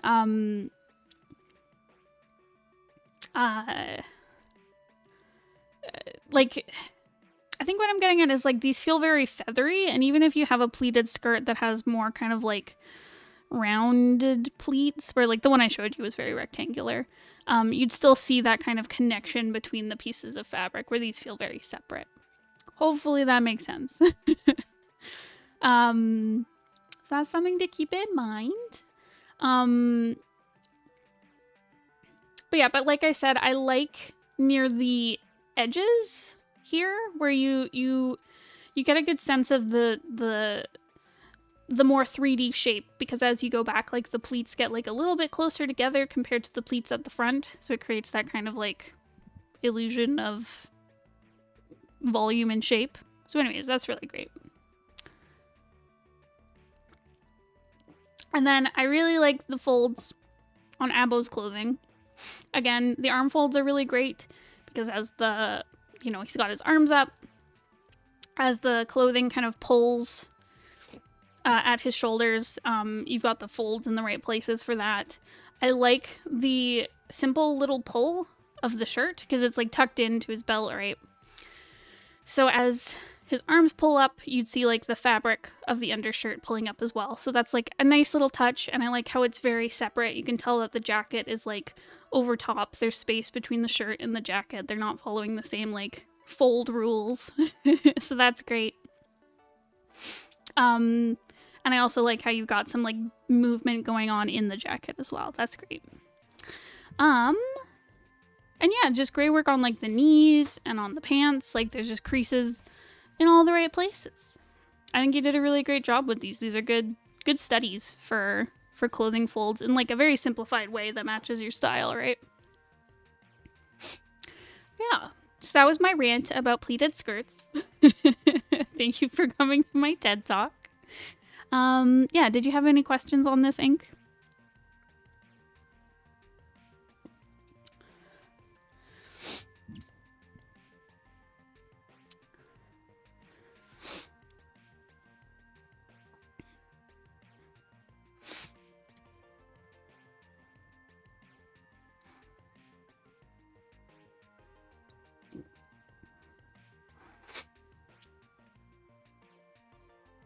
It's a good TED Talk. Awesome. Okay, thank you. Okay. So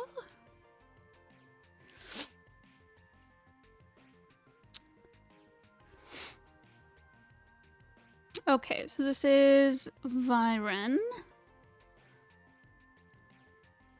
Looking for feedback on the design and the vibes and the color scheme.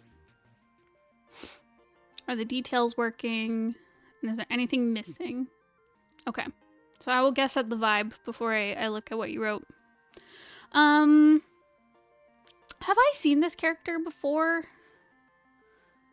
Or is it just, like, a character with a similar... Like, I remember a bat character. I think this is a different character. Possibly. But I remember a bat kind of stealthy character. Who was also purple and blue. So, I think that was a different character.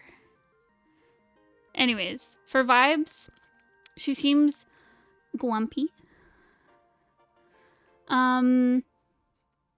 You've seen her daughter? Oh, damn. Well, she's looking very young for someone who has a grown daughter.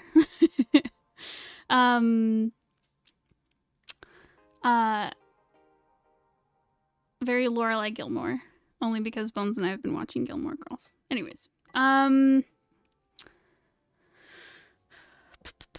okay, so vibes, she feels very stern and serious. I think it's just, like, the cut of her outfit, but it feels very knightly, but also kind of youthful. So, like, there's something very, like, ornate about, like, the way she dresses. Like, I think what feels that way the most is this little, like, jewelry piece on her ear, which I love, by the way. oh my god. Where it feels very like rich. It feels very like yeah, it just feels, what's the word? Like decadent almost. Like it just has that very rich vibe to me. And then the clothing she's wearing is very knightly with like the shoulder pads. And there's like a bit of a call to like, I don't know, a kind of like knight's chest plate armor stuff with like the skirt and the bodice and the shape of the leggings and stuff. Or the boots, I mean. So yeah, and then, but I also get, this might be bias from like the knowing the daughter character, but it also feels a little thief like, where there's like, this looks like one of those like hook guns that you'd use in like spy movies, grappling hook guns. That's the vibe I'm getting. Oh my god, Sly Cooper is so fun. Oh, one wants to play Sly Cooper. I've never played Sly Cooper. I've seen friends play it, but I've never played it. Which I think should revoke my furry card. Anyways, so yeah, the grappling hook, it could also be a gun. But anyways, and then the knife kind of style. Yeah, it just feels very, it kind of takes away from the knight vibe and kind of gives like thief vibe, if that makes sense. Like it's more close quarters than like someone with like a big sword or something.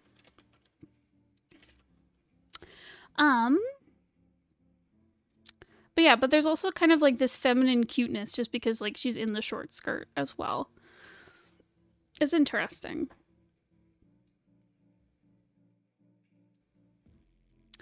Okay, let me see what the actual vibes are. She's a pretty broken person and a mom of my main character. She is angsty. Oh no. I can see that. She's got like a very serious look. I could see her being an angsty character.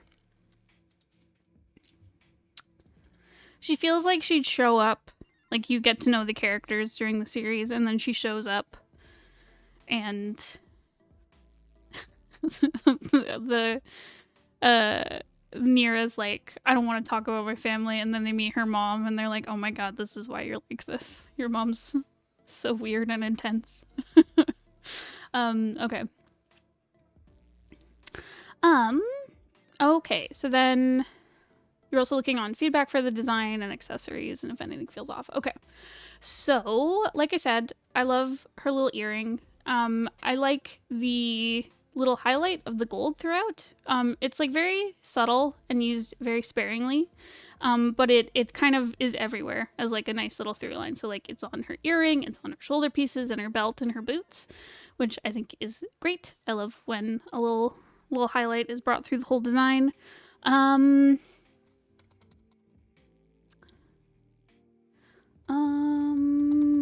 Your colors are very limited and I think that works well. I like this kind of like soft lilac-y pinky purple for the clothing. It complements really well with like the color of her skin and wings. The more indigo color. She's brainwashed by the bad kaiju thing. Oh no.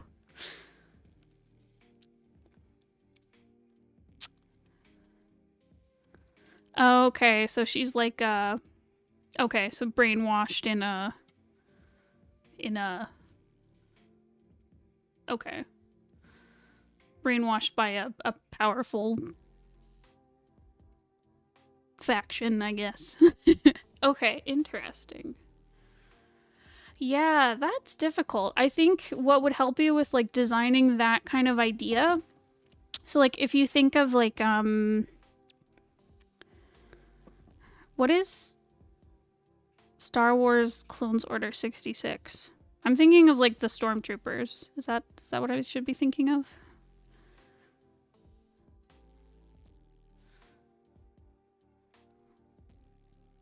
I will need context on this. But if you have, say, like a military kind of organization that is brainwashing people to fight for them. Stormtroopers would actually be an interesting example. So I'm thinking like, is it Finn from the new Star Wars trilogy? Where it's like clearly he was raised to be a stormtrooper. The stormtroopers are very faceless. They all have the same armor and helmet. Their clones have these chips in their head that activate, ordering them to kill all the Jedi. Oh. Okay. Literal brainwashing. Okay, interesting. Yeah, okay, so there are a few ways you could do it. For that specific one, is it more kind of like a sleeper cell kind of thing? Like they're not aware they have this chip in their head? Where they might be... Because, okay, so if I'm thinking about the military thing, like with the stormtroopers, like you'd probably want to have a group of people who are kind of like, their individuality is taken away from them to make them kind of like this brainwashed force. I'm thinking of like a military where they all wear the same uniform, or I don't know, something that kind of, yeah, would take away their individuality, maybe dehumanize them. It could be masks, it could be a uniform, and like the uniform, well, I guess having no individuality would mean all the uniforms would be the same, but I'm sure you could mix it up a little bit if you wanted to have your characters like visually distinct. But anyways, whereas something like that, you might want to do something more subtle where maybe they are meant to look like the typical, like people who have individuality, like maybe they're supposed to look like a normal person and then the chip activates and they turn evil. Where like you maybe don't want to highlight that they're taken over by a character, but you'd want maybe like some subtle thing. Like if I'm thinking literally of someone with like a chip in their head, I'd probably want, like visually, if I was telling that story where people don't know they have this chip in their head, maybe they don't even know, you could see like they have a scar somewhere like on the back of their neck or behind their ear or something. Or like maybe a tattoo that marked that they were, like a really subtle thing, but like a tattoo or like a piece of metal or a scar or I don't know, an injection point or something like that, just like really subtle that they could hide, but you could find it like revealed in the story somehow. Yeah.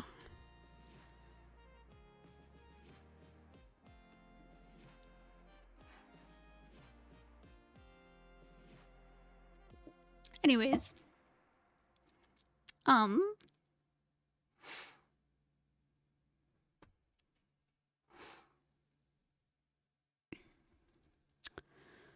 Right. Anyways, design-wise.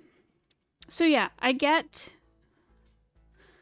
Sorry, so her weapons are saying, like, thief, close quarters fighter. Her shoulder plate and, like, the shoulder decoration and the chest part of her outfit feel very knightly. The skirt feels very cutesy. The neck is where she got injected. Is that like the two line things on her neck? Because that could work. If you just set up in your story like these two lines, even if you don't initially explain what they are, if at some point you see like, oh, multiple characters have these like lines on them, what does that mean? And then, you know, they go crazy and attack the main characters or whoever they're supposed to attack. And yeah, and then you can kind of reveal like that's the injection point or whatever. I'm sure it's not actually like a chip and an injection, but yeah. Because this is like a fantasy story.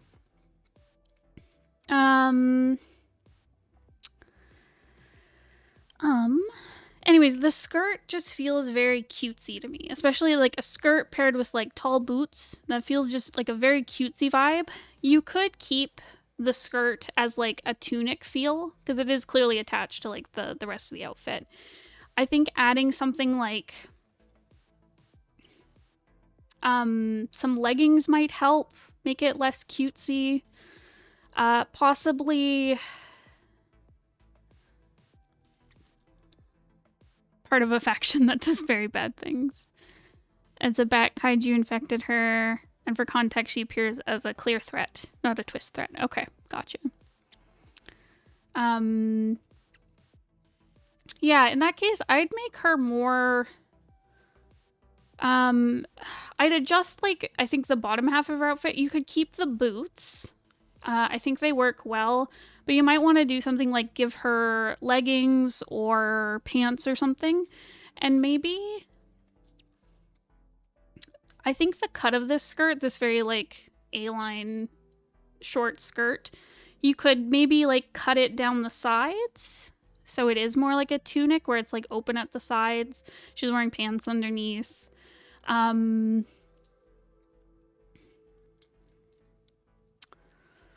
to think. Yeah, I think just currently the pairing of, like, it looks like she's wearing a dress with a short skirt and tall boots. It just feels very cutesy, where I think you need to kind of, like, pull back on that. You can still have, like, this dress, but it needs more details to kind of make it feel a bit more more like armor and less like a cute dress that you're wearing kind of thing. More practical for someone who's, like, a threat, who's, like, chasing after our main characters. Because I think in her face area, you've done a good job with, like, showing her personality. I really like her hair, by the way. It's very fun. It's very full of movement. But yeah, it's just, like, the lower half of her outfit that I'm struggling with, I think. You could also... You could do some stuff like bringing in maybe, like, longer sleeves or some big gloves or something. I think there is just, like, there's so much interesting detail kind of, like, through the middle of her. It would be interesting to see some more stuff, like, on her hands and arms. Yeah. So hopefully that covers your questions on her. Was there anything else you wanted me to cover for this one?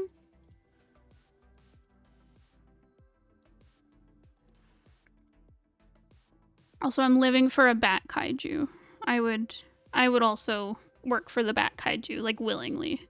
Like, I'll be your bestie, bat kaiju.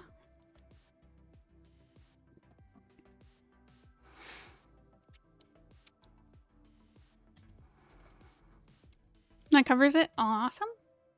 So we will do the last one. Okay. So... Okay, so for this last one, I worked, especially with adding saturation to things, I'm considering when balancing my colors. So are you looking mostly for, like, a color critique for this one?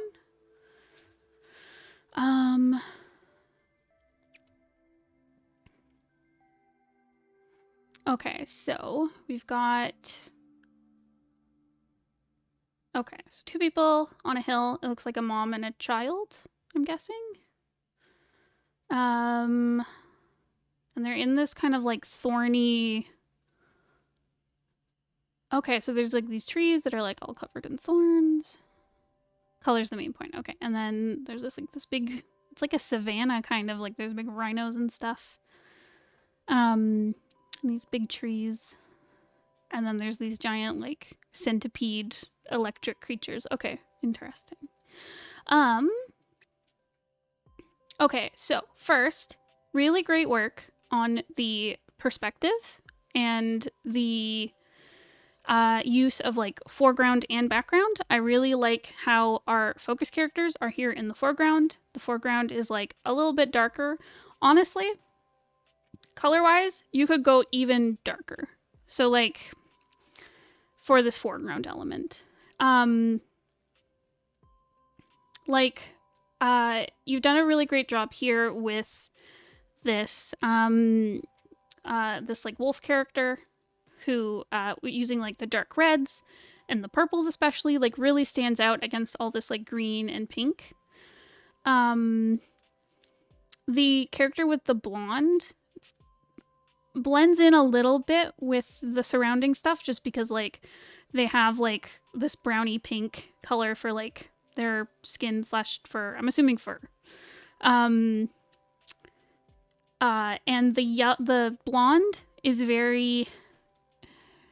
So I appreciate that you brought in some green into the yellow to make it meld well with this very like warm green background. Like it makes sense. It's like color balanced for this environment, but it blends in really well with the surrounding colors. So I think the way you'd save that is by making this foreground element, like the grassy hill they're standing on, like make that even darker. Make these vine tree things that they're hiding behind even darker. And you need to kind of color balance these characters to make them fit in. But I think then you could still keep like the blonde, you could still keep like the reddish brown for the skin, the fur. And like you need to color balance things obviously, because once you make these darkers, like it's gonna throw these colors off. But I think like you really need to push that like really dark foreground so that the background stuff can really stand out. And you have great highlights on these characters. Like you have, clearly there's like light shining down on them. You have like very directional light going on where I can tell the sun is like kind of over here where you can't see it out of the picture. But anyways, because there's like shadows being cast down this way, there's very clear lighting on these foreground characters. So I think you could push that further, darken it quite a bit so that our focus goes to this like background element with the centipede, because like our character's focus is like up here with this guy going bzzz, and yeah, just everything is pulling towards that. I think darkening this foreground will help make this like bright area stand out even more.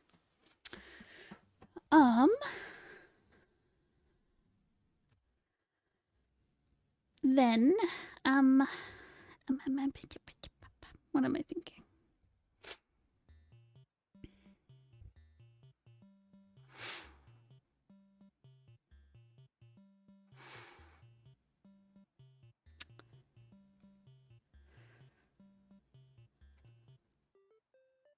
I think there's some stuff that could be changed with the shadow work here.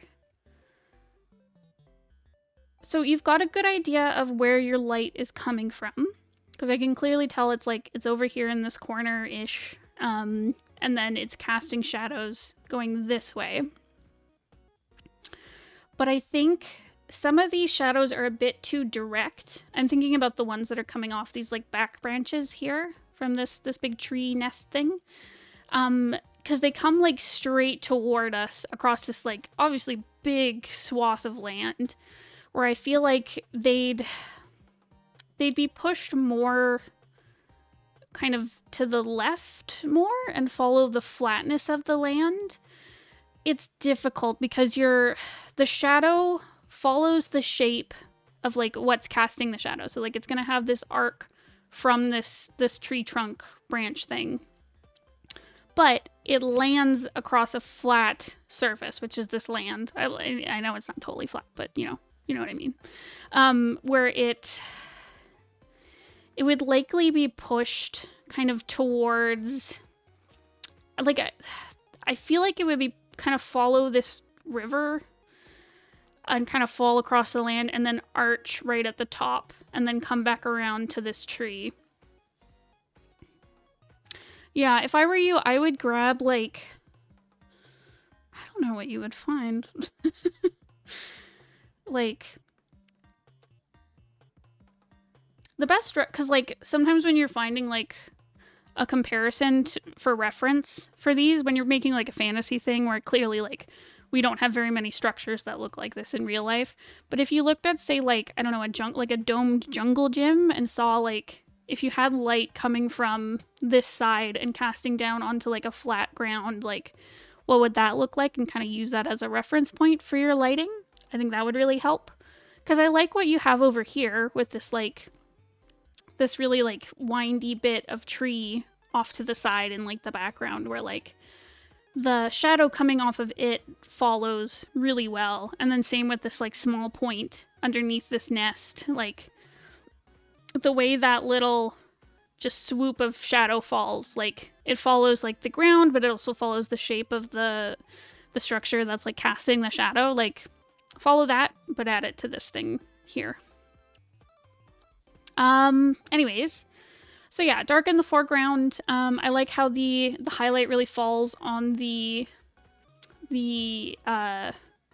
all the detail on this like savanna plain thing. I think there could be more light brought to the centipede creatures, because like compositionally we're looking at this foreground character who's looking up at these monsters here, where I think compositionally the centipede that we're supposed to be looking at is like a little high up. I might honestly bring them down here a little bit. You might have to move around some of the elements. And then I like how you have the second one because it creates like a triangle shape for the composition, which is like very strong. It leads the eye around, but currently the centipede is the same size as this one on the nest. And I think, so if you brought this one on the nest down a little bit, I think that would place it really well to like keep the eye moving around, and then have this one that's flying away or flying toward. Can't really tell. I think flying toward. Make it a bit, it either needs to be smaller or bigger, because right now they're the same size. They're kind of competing for your eye. Making one bigger or smaller will help create more dynamicness and a bit of a hierarchy, where it just makes it easier to like look between them and they're not fighting for your attention, if that makes sense. And yeah, they need to be brightened. I like how you have some dark kind of shadow stuff in the clouds so that we're not just like looking up at this bright sky, like your attention is at the middle ground kind of portion. But the highlight needs to be brought to these two centipede things because they're what we're focusing on. So take the same kind of value that you have down here on this like beautiful kind of landscape and like bring it into these centipedes. It might mean you need to bring in like, I don't know, more glowing effects around them, or if you need to kind of like spotlight them somehow. It's hard to say, but they need that kind of like, it's hard because I like that they're blue because it brings your attention to like the blue in the foreground character as well, and you kind of bounce between them. But they need some kind of, oh my god, I'm hitting the mic. They need some kind of highlight, you know, to bring your attention. Anyways, that's my rant. Hopefully that's helpful. Do you have any questions on this? I feel like I'm just like saying things. I survived my second time driving on the highway in 4 years. Congrats, Kat. Driving on the highway is so scary when you're starting out. I used to be terrified of it. If I didn't have to like... There was like a point where we were going to shows. So we're in Southern Ontario, and we have the 401, which is like this crazy big highway that goes like all the way through Ontario. Okay, not all the way, but a lot of the way through Southern Ontario. Anyways, so I had to go back and forth to shows in Toronto on the 401, and I had to get over my fear of highways real fast. I can exaggerate the glow more. It does help the creature. Giant siphonophores are using lightning powers. Oh, dang.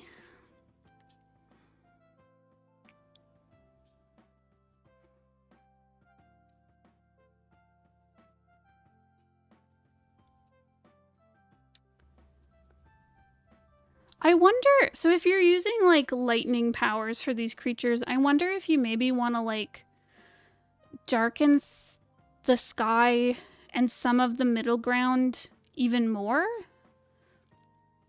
and really use that lightning to like highlight things. Deep sea creatures, oh god. The best creature design source. They are very good. They are very good.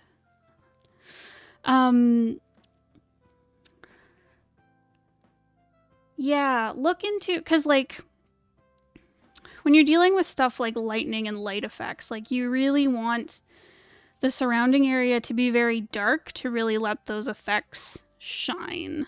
And sometimes you have to go darker than you think is actually necessary.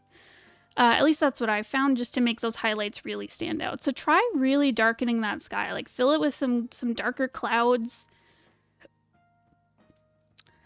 Really use like the lightning is your highlight, if that makes sense.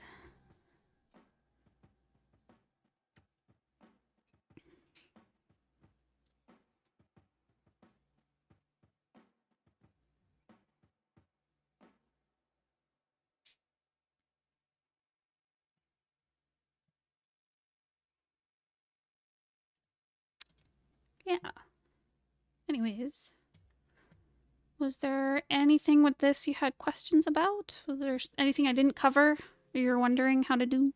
That makes sense? Okay.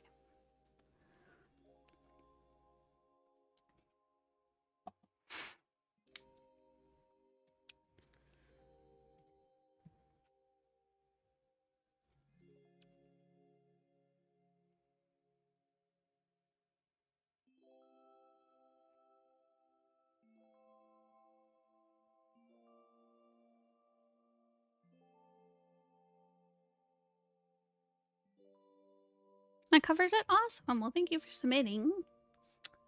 All right. Are Kuroe, Mouth, Kladd, or LesBean here?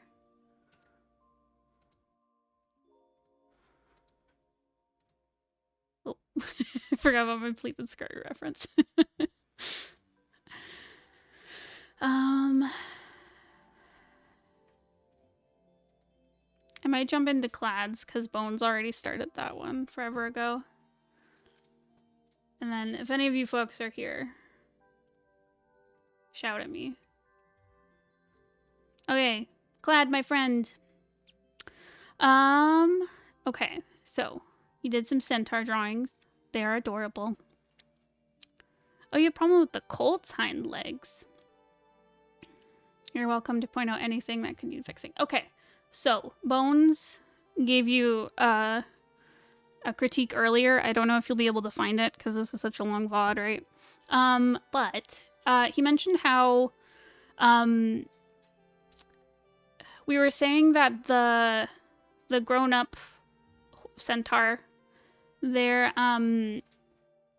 feel very long, and their torso doesn't feel barreled enough. Like, it feels a lot more canine because dogs have more of that, like, swoop to them, that it starts like a very like thick chest and then it swoops up, where horses are a lot more kind of like thick the whole way through. It's very much like a barrel.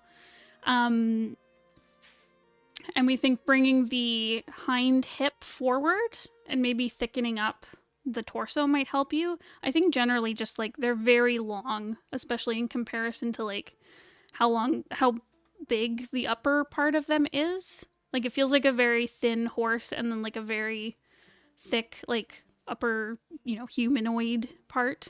So yeah, I think they're a little bit long, needs to be squashed in a little bit. But the structure of like the legs and the general anatomy, I think, is like real good. As for the colt, so you said you're having trouble with the hind legs.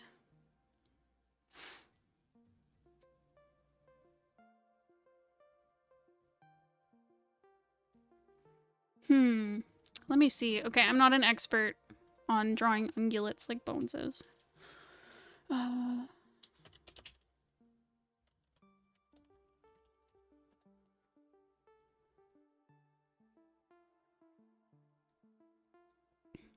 Okay, so I think what might be giving you trouble, I just went and looked at a horse kind of rearing up like a reference. So I think what might be giving you trouble is like the colt's back is like bowing quite a bit, whereas I think like a horse's back would be a bit more straight, because they're not super duper meant to like bend backwards. They're very like flat up top. So I think that might be what's kind of throwing you off with the hips attaching, is like the back is bowed quite a bit, where I think it would be a bit more straight. I think the belly works. Like, it's very proportional to, like, the rest of the horse body.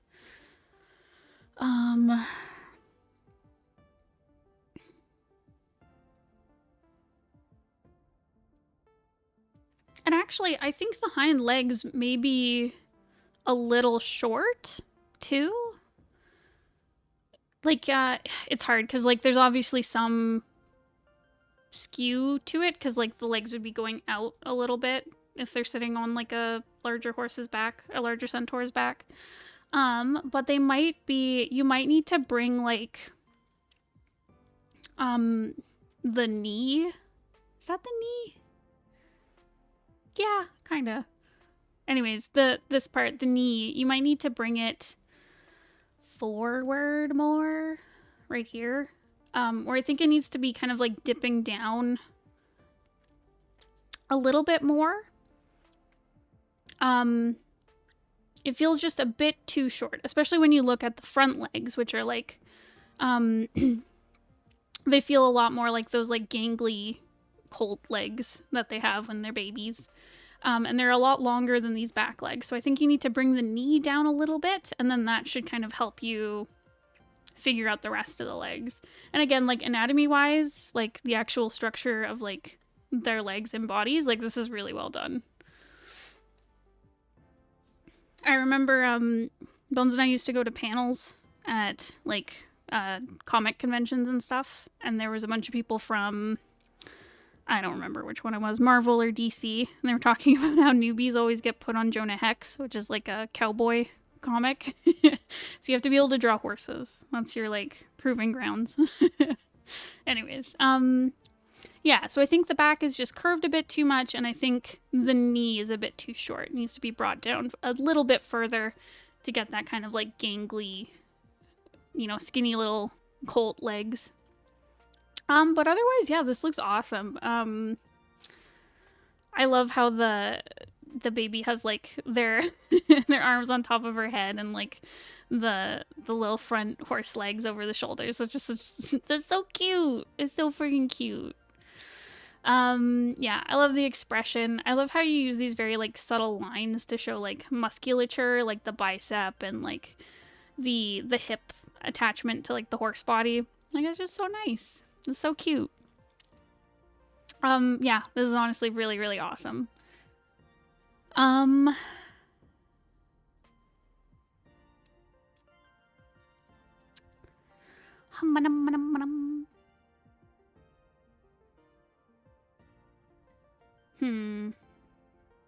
think that's it, really. Like, I nitpicked the anatomy quite a bit, but it honestly looks great. I love also the little fold where they're like leaning forward. That's just so cute. So good. Awesome. Anyways, Kladd, if you have questions, let me know. I will answer them in Discord if you need me to.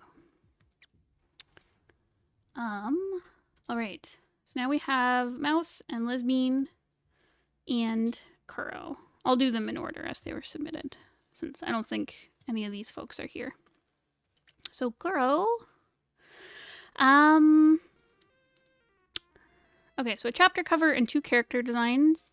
First is for chapter 11, which I don't like, but I'm tired. Oh no. I like it. Okay, I can see how it maybe doesn't work for your chapter title. It feels very much like a panel from the comic. Which isn't a bad thing. But I know that your other covers have been a bit more like dynamic and stuff. But yeah, it feels almost like the lead into a comic. You know how sometimes like a comic will have their kind of like title page will be like the first panel of the comic, and then it leads into like, you know, dialogue and more comic panels and stuff. It kind of feels like that. So if you can work it in like that, that could be interesting.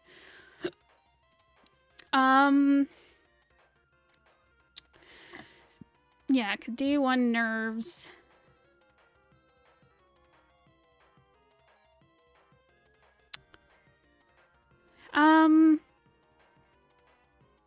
Yeah, I wouldn't say make you redo it, but if you did, like, you could play on, like, the day one nerves, maybe showing them looking nervous, or, like, I don't know, a more kind of, like, anticipation-y pose. But anyways, as for the artwork here, yeah, I love the use of the background. The characters all feel very much like they are in the room. They're, like, all in the same place. It feels like such milquetoast, like, you did it. But, you know, it's just really good. It just, they feel like they're in the room. The background really fits. I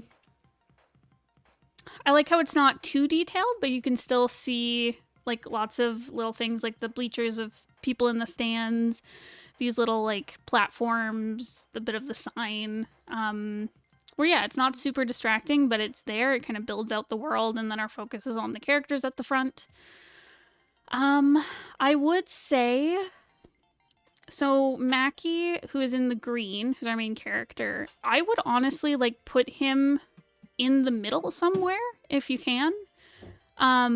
Possibly, like, switch him and the blue-haired guy and the black-haired guy, and put the black-haired guy where Mackie is, and then put Mackie and blue-haired guy where he is. Just because, like, you have this big sea of, like, the red and the white, and then you have this bright pop of green, which is in contrast to the red. So your eye goes straight to Mackie. So what I would do is I would put him in the focal point so that our eyes go straight to the contrast green.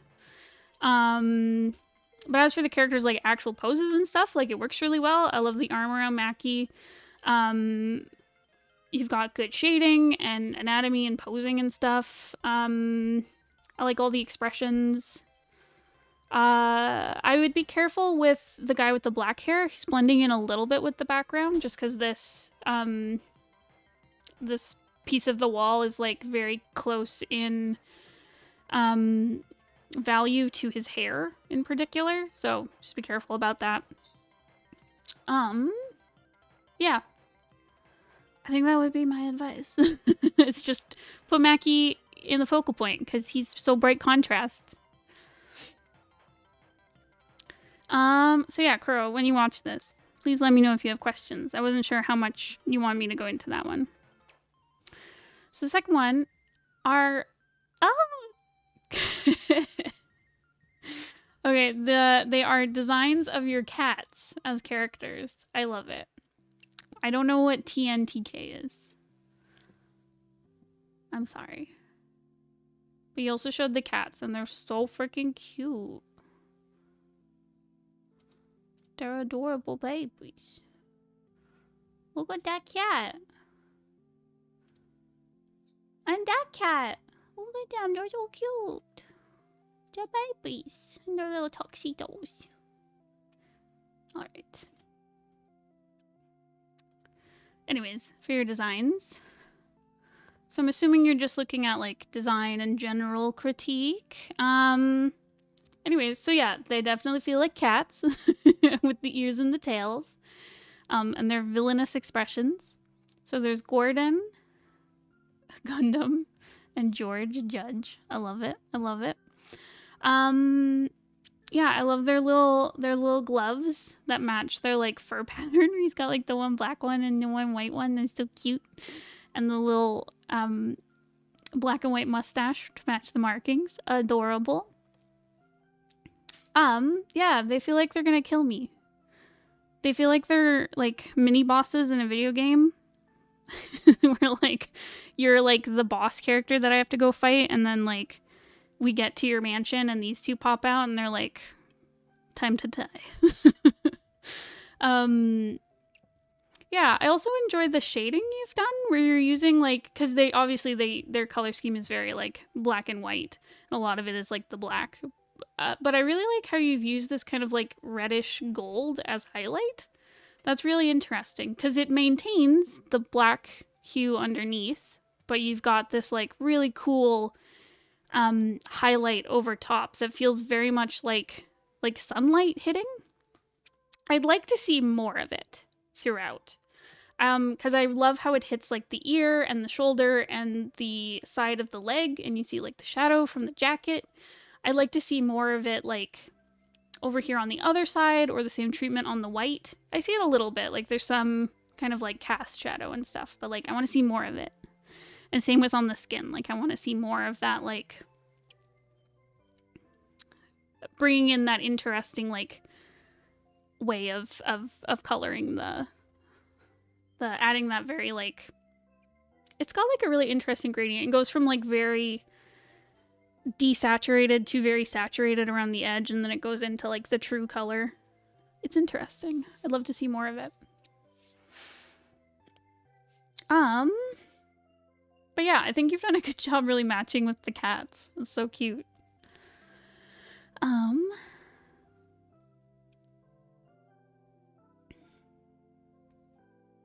Despite them both holding knives, this one is very like ooh woo, and George is very like hee hee. So there you go. Adorable.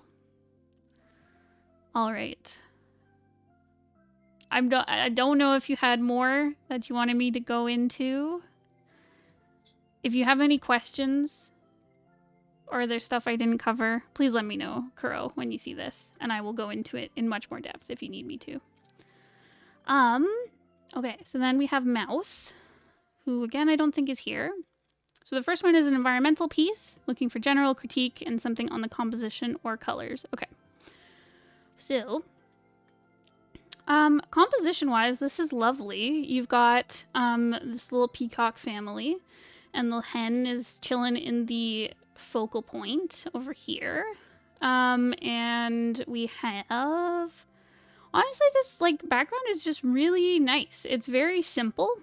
But I like how we have these like hedge bushes as like a frame in the foreground. We've got this like lovely little house that's very subtle. Like you're using very subtle, probably like 3 colors to create the shapes, and then like greenery around it. Like it's like I keep saying, it's super simple, but it's very it establishes the scene very well. I like how you're using shadows on the grass to really create like depth. I like the placement of all the greenery and trees and stuff. It's just really nice. So what I will say is the hen is kind of taking the focal point, like I said, whereas I feel like our focal point should be the peacock, the male, because he has like the dark colors. He stands out against like, he's this dark blue where everything else is this like, you know, green and yellows and oranges and stuff. I feel like it's hard because you need something where he is. It feels like he fills out the scene by being there. But it's not a very strong place for the focal point to be. Whereas I feel like if he was larger and maybe closer to the left bottom corner, it would be stronger because that would be like a focal point. Or if he's like up here with the hen, that would also be a strong point to put him. But then you need something here to like fill out that empty space because it would feel very empty without anything there. So if you did change up the composition, that's what I would suggest. Color-wise, I think there could be more contrast on the hens and the peacock and the chicks. The peacock stands out. The other ones blend in a little bit. I would make them darker, honestly. You've got some nice kind of like light colors and mid-tones going on throughout. So darkening them up would really make them pop against everything. And that is what I would suggest. For the second character is what am I saying? Oh, wow. Okay. The second one is a character redesign.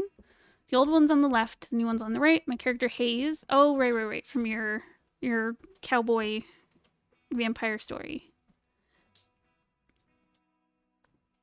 Hayes used to be a unicorn boy. I didn't like how he was just a regular human with ears and a horn. What's wrong with that? I wanted to make his head a unicorn. Okay. It's hard getting the horse part across. He looks like a weird dog. The story loosely takes place in the 20s. Any critique for the design? And the crutches will be changed to reflect the period more. I love him. How could you make the face more horsey? I think you're kind of missing, like, the shape of the horse, like, the end of their face, if that makes sense. Because, like, the way it tapers is, yeah, I agree, kind of dog-like, where it gets very narrow, where, like, if we look at a horse face. Let's see.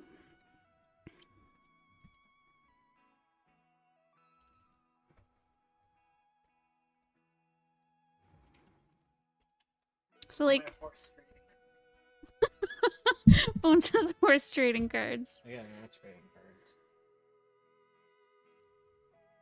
cards. Show me one of your horses.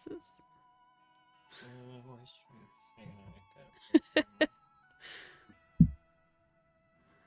There. Beautiful.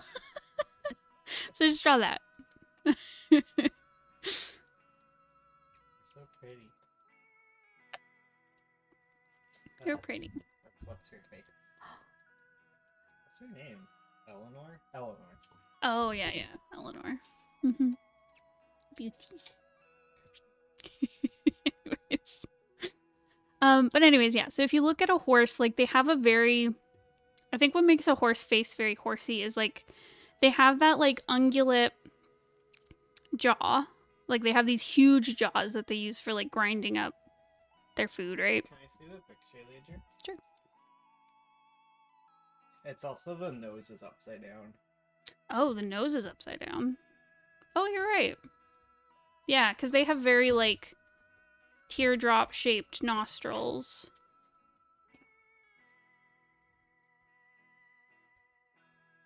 That are very much pointed downwards, where, yeah, yours are very, like, up at the top. Narrow. So, yeah, so I think what you're missing is, like, they have this very kind of round shape right at the bottom of the nose. They have the very thick ungulate jaw. Yeah, and they have, like, the little mouth at the front. They have the big tear-shaped nostrils.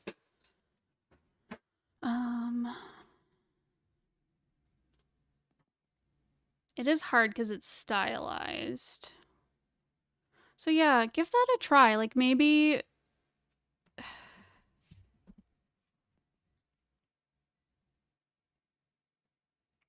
I feel like the nose points upwards too much. But I don't know, because you can stylize a horse to have, like, a different kind of face shape, but... It kind of looks like, where is this? There's a horse box. Oh. Bones is pulling out the horse cards again. Watch out.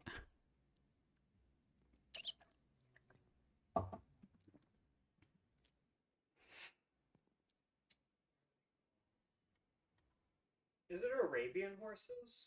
Arabian horses? Is it those ones? I'm not sure. I don't know. You tell me, I'm not a horse girl. Facing forward. So. Oh, no. There is like a collapsed nose horse that might be a good reference. There's a collapsed nose horse? No. Hold on, I'll look up Arabian horses. Oh, you're right. It's very unicorny. Yeah, that's more like a unicorny horse. Yeah.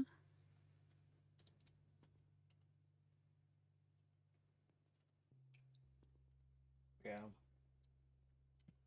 Look at this baby. I love him. The horrors The of hor- purebreds. Yeah, purebreds are oof. Mood though. Anyways, but even still, like, even if they do have like a little dip in the nose, they still have this kind of like apple shape where their mouth is. So I think that's kind of what you maybe, if you give that a try, like, kind of, yeah, just add this kind of like apple shape to the end of the nose. It doesn't have to be super long. I mean, horses do have long faces, but you know, play around with Why the long face? that. Okay. No, you're saying. But anyways, that might help you out with the trouble you're having. I don't think I get dog from what you have right now. I definitely get, like, I don't know, it feels like deer. Or maybe, I don't know. Not quite horse though.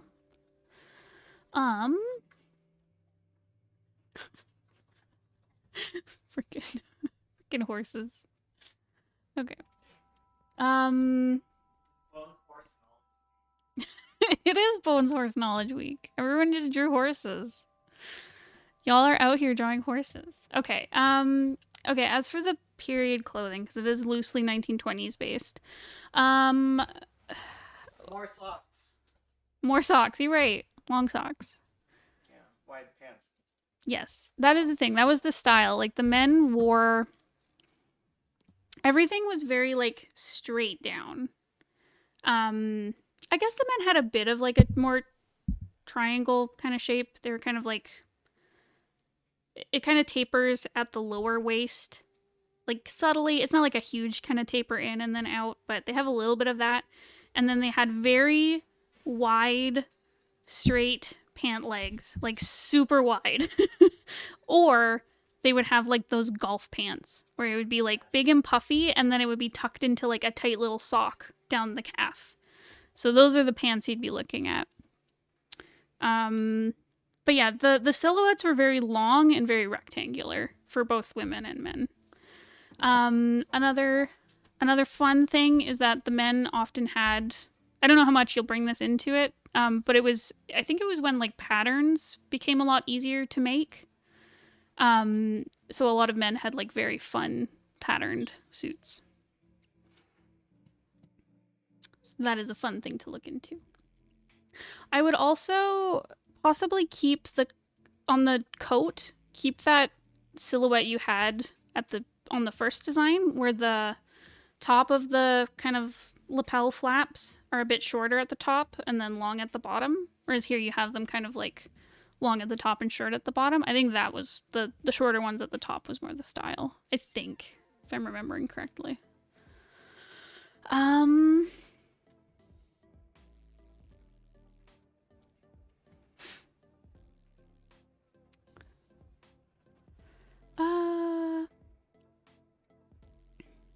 As for the crutches, I don't know what is period accurate, so, but you said you're gonna look into that.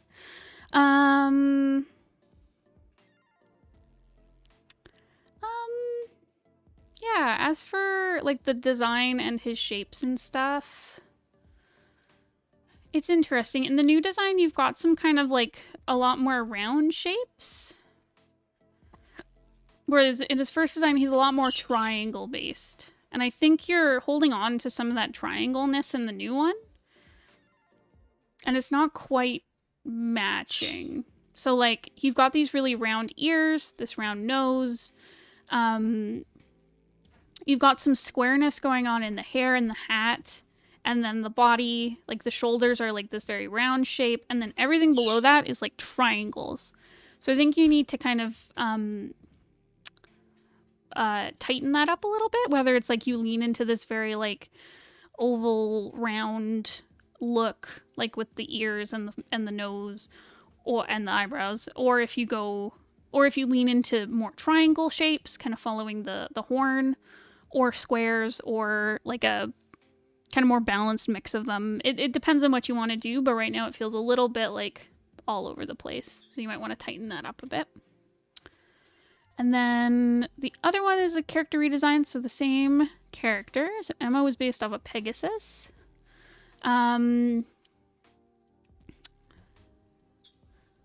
There wasn't much to show back then, just ears and wings. I want him to be a centaur Pegasus and sketched out a loose idea, just missing the wings. Emma is really ambitious, but stubborn and easily annoyed. Okay. Yeah, I like the centaur direction. That's really cute. Though I'd be curious how Emma is going to ride on a cow. Or in a car. If he is a centaur. I would love to see. Anyways, yeah, so I think shape-wise, you've really leaned into this, like, very bubbly look, this very fluffy cloud look, which I think is, like, awesome, because you see it in, like, the limbs with, like, the knuckles on, not the knuckles, but the, like the ankles on the horse legs, and like it's very round, and the fluffy tail and the fluffy hair and round ears and round face and little freckles everywhere. Like it's all very round, and he feels honestly like even more cohesive, like design wise from the shape point of view.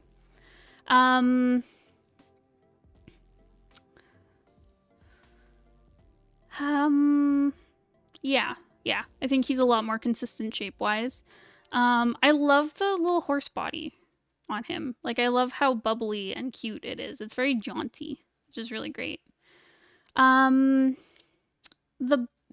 rear end feels a little bit small.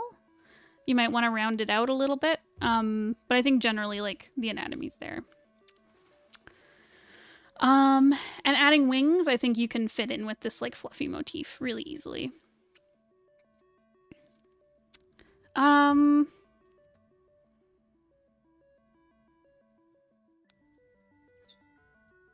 As for the outfit, I don't think it was... I actually don't know how common it was to wear, like, short sleeves. I don't know. You'd have to look into that.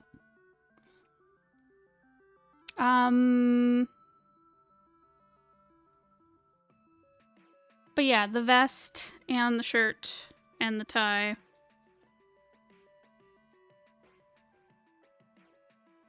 I don't know. I'd have to look into that more if it was like common for people to go without like the jacket. I guess like more kind of your average folks. I don't know. It was more proper back then to go out with like a jacket and a shirt. It would be weird to just go out in a shirt without anything over top. I think, you know, they're more prim back then. But anyways, yeah, you'd have to look into if this clothing is accurate or if you want to do something more 20s feeling. It's hard. Men's fashion has not changed a lot in the last 100 years. Okay, it has, but, you know, it can be difficult.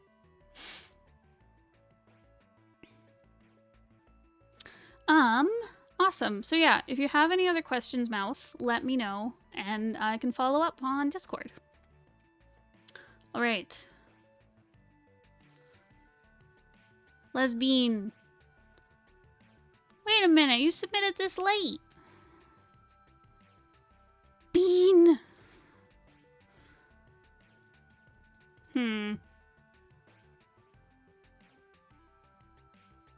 Okay, I have it open.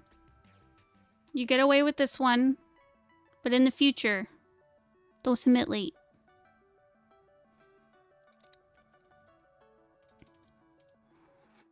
Okay. I'll quickly go over this design. I like them. They're cute. Okay, so they have 3 eyes. 2 are missing or covered, and then there's 1 on the forehead. There's a big X motif going on. They look a little crazy. He looks a little unhinged. There's lots of X's with the belt buckle and the armbands and the chest and the eyes. Lots of X's.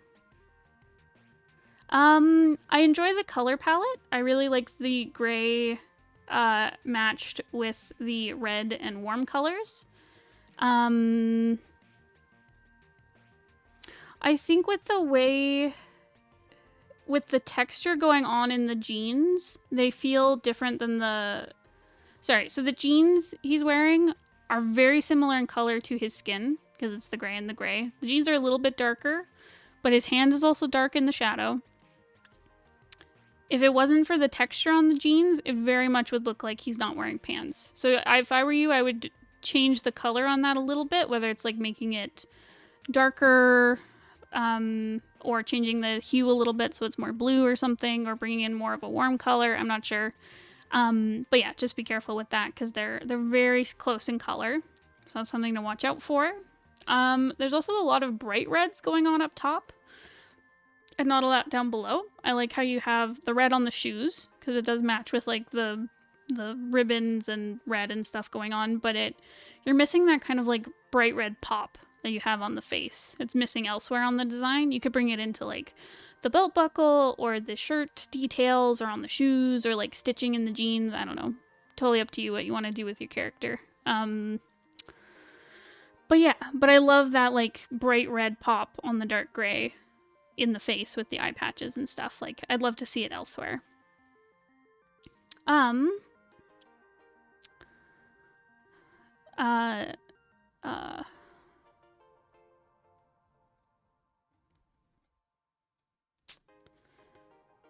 Yeah, there's also like a kind of diamond shape going on through some of it. I think it's just like an evolution of the X, because yeah, it's kind of in his hair as a bit of like a diamond shape. You get kind of diamond shapes out of the X's in kind of like the negative space, if that makes sense.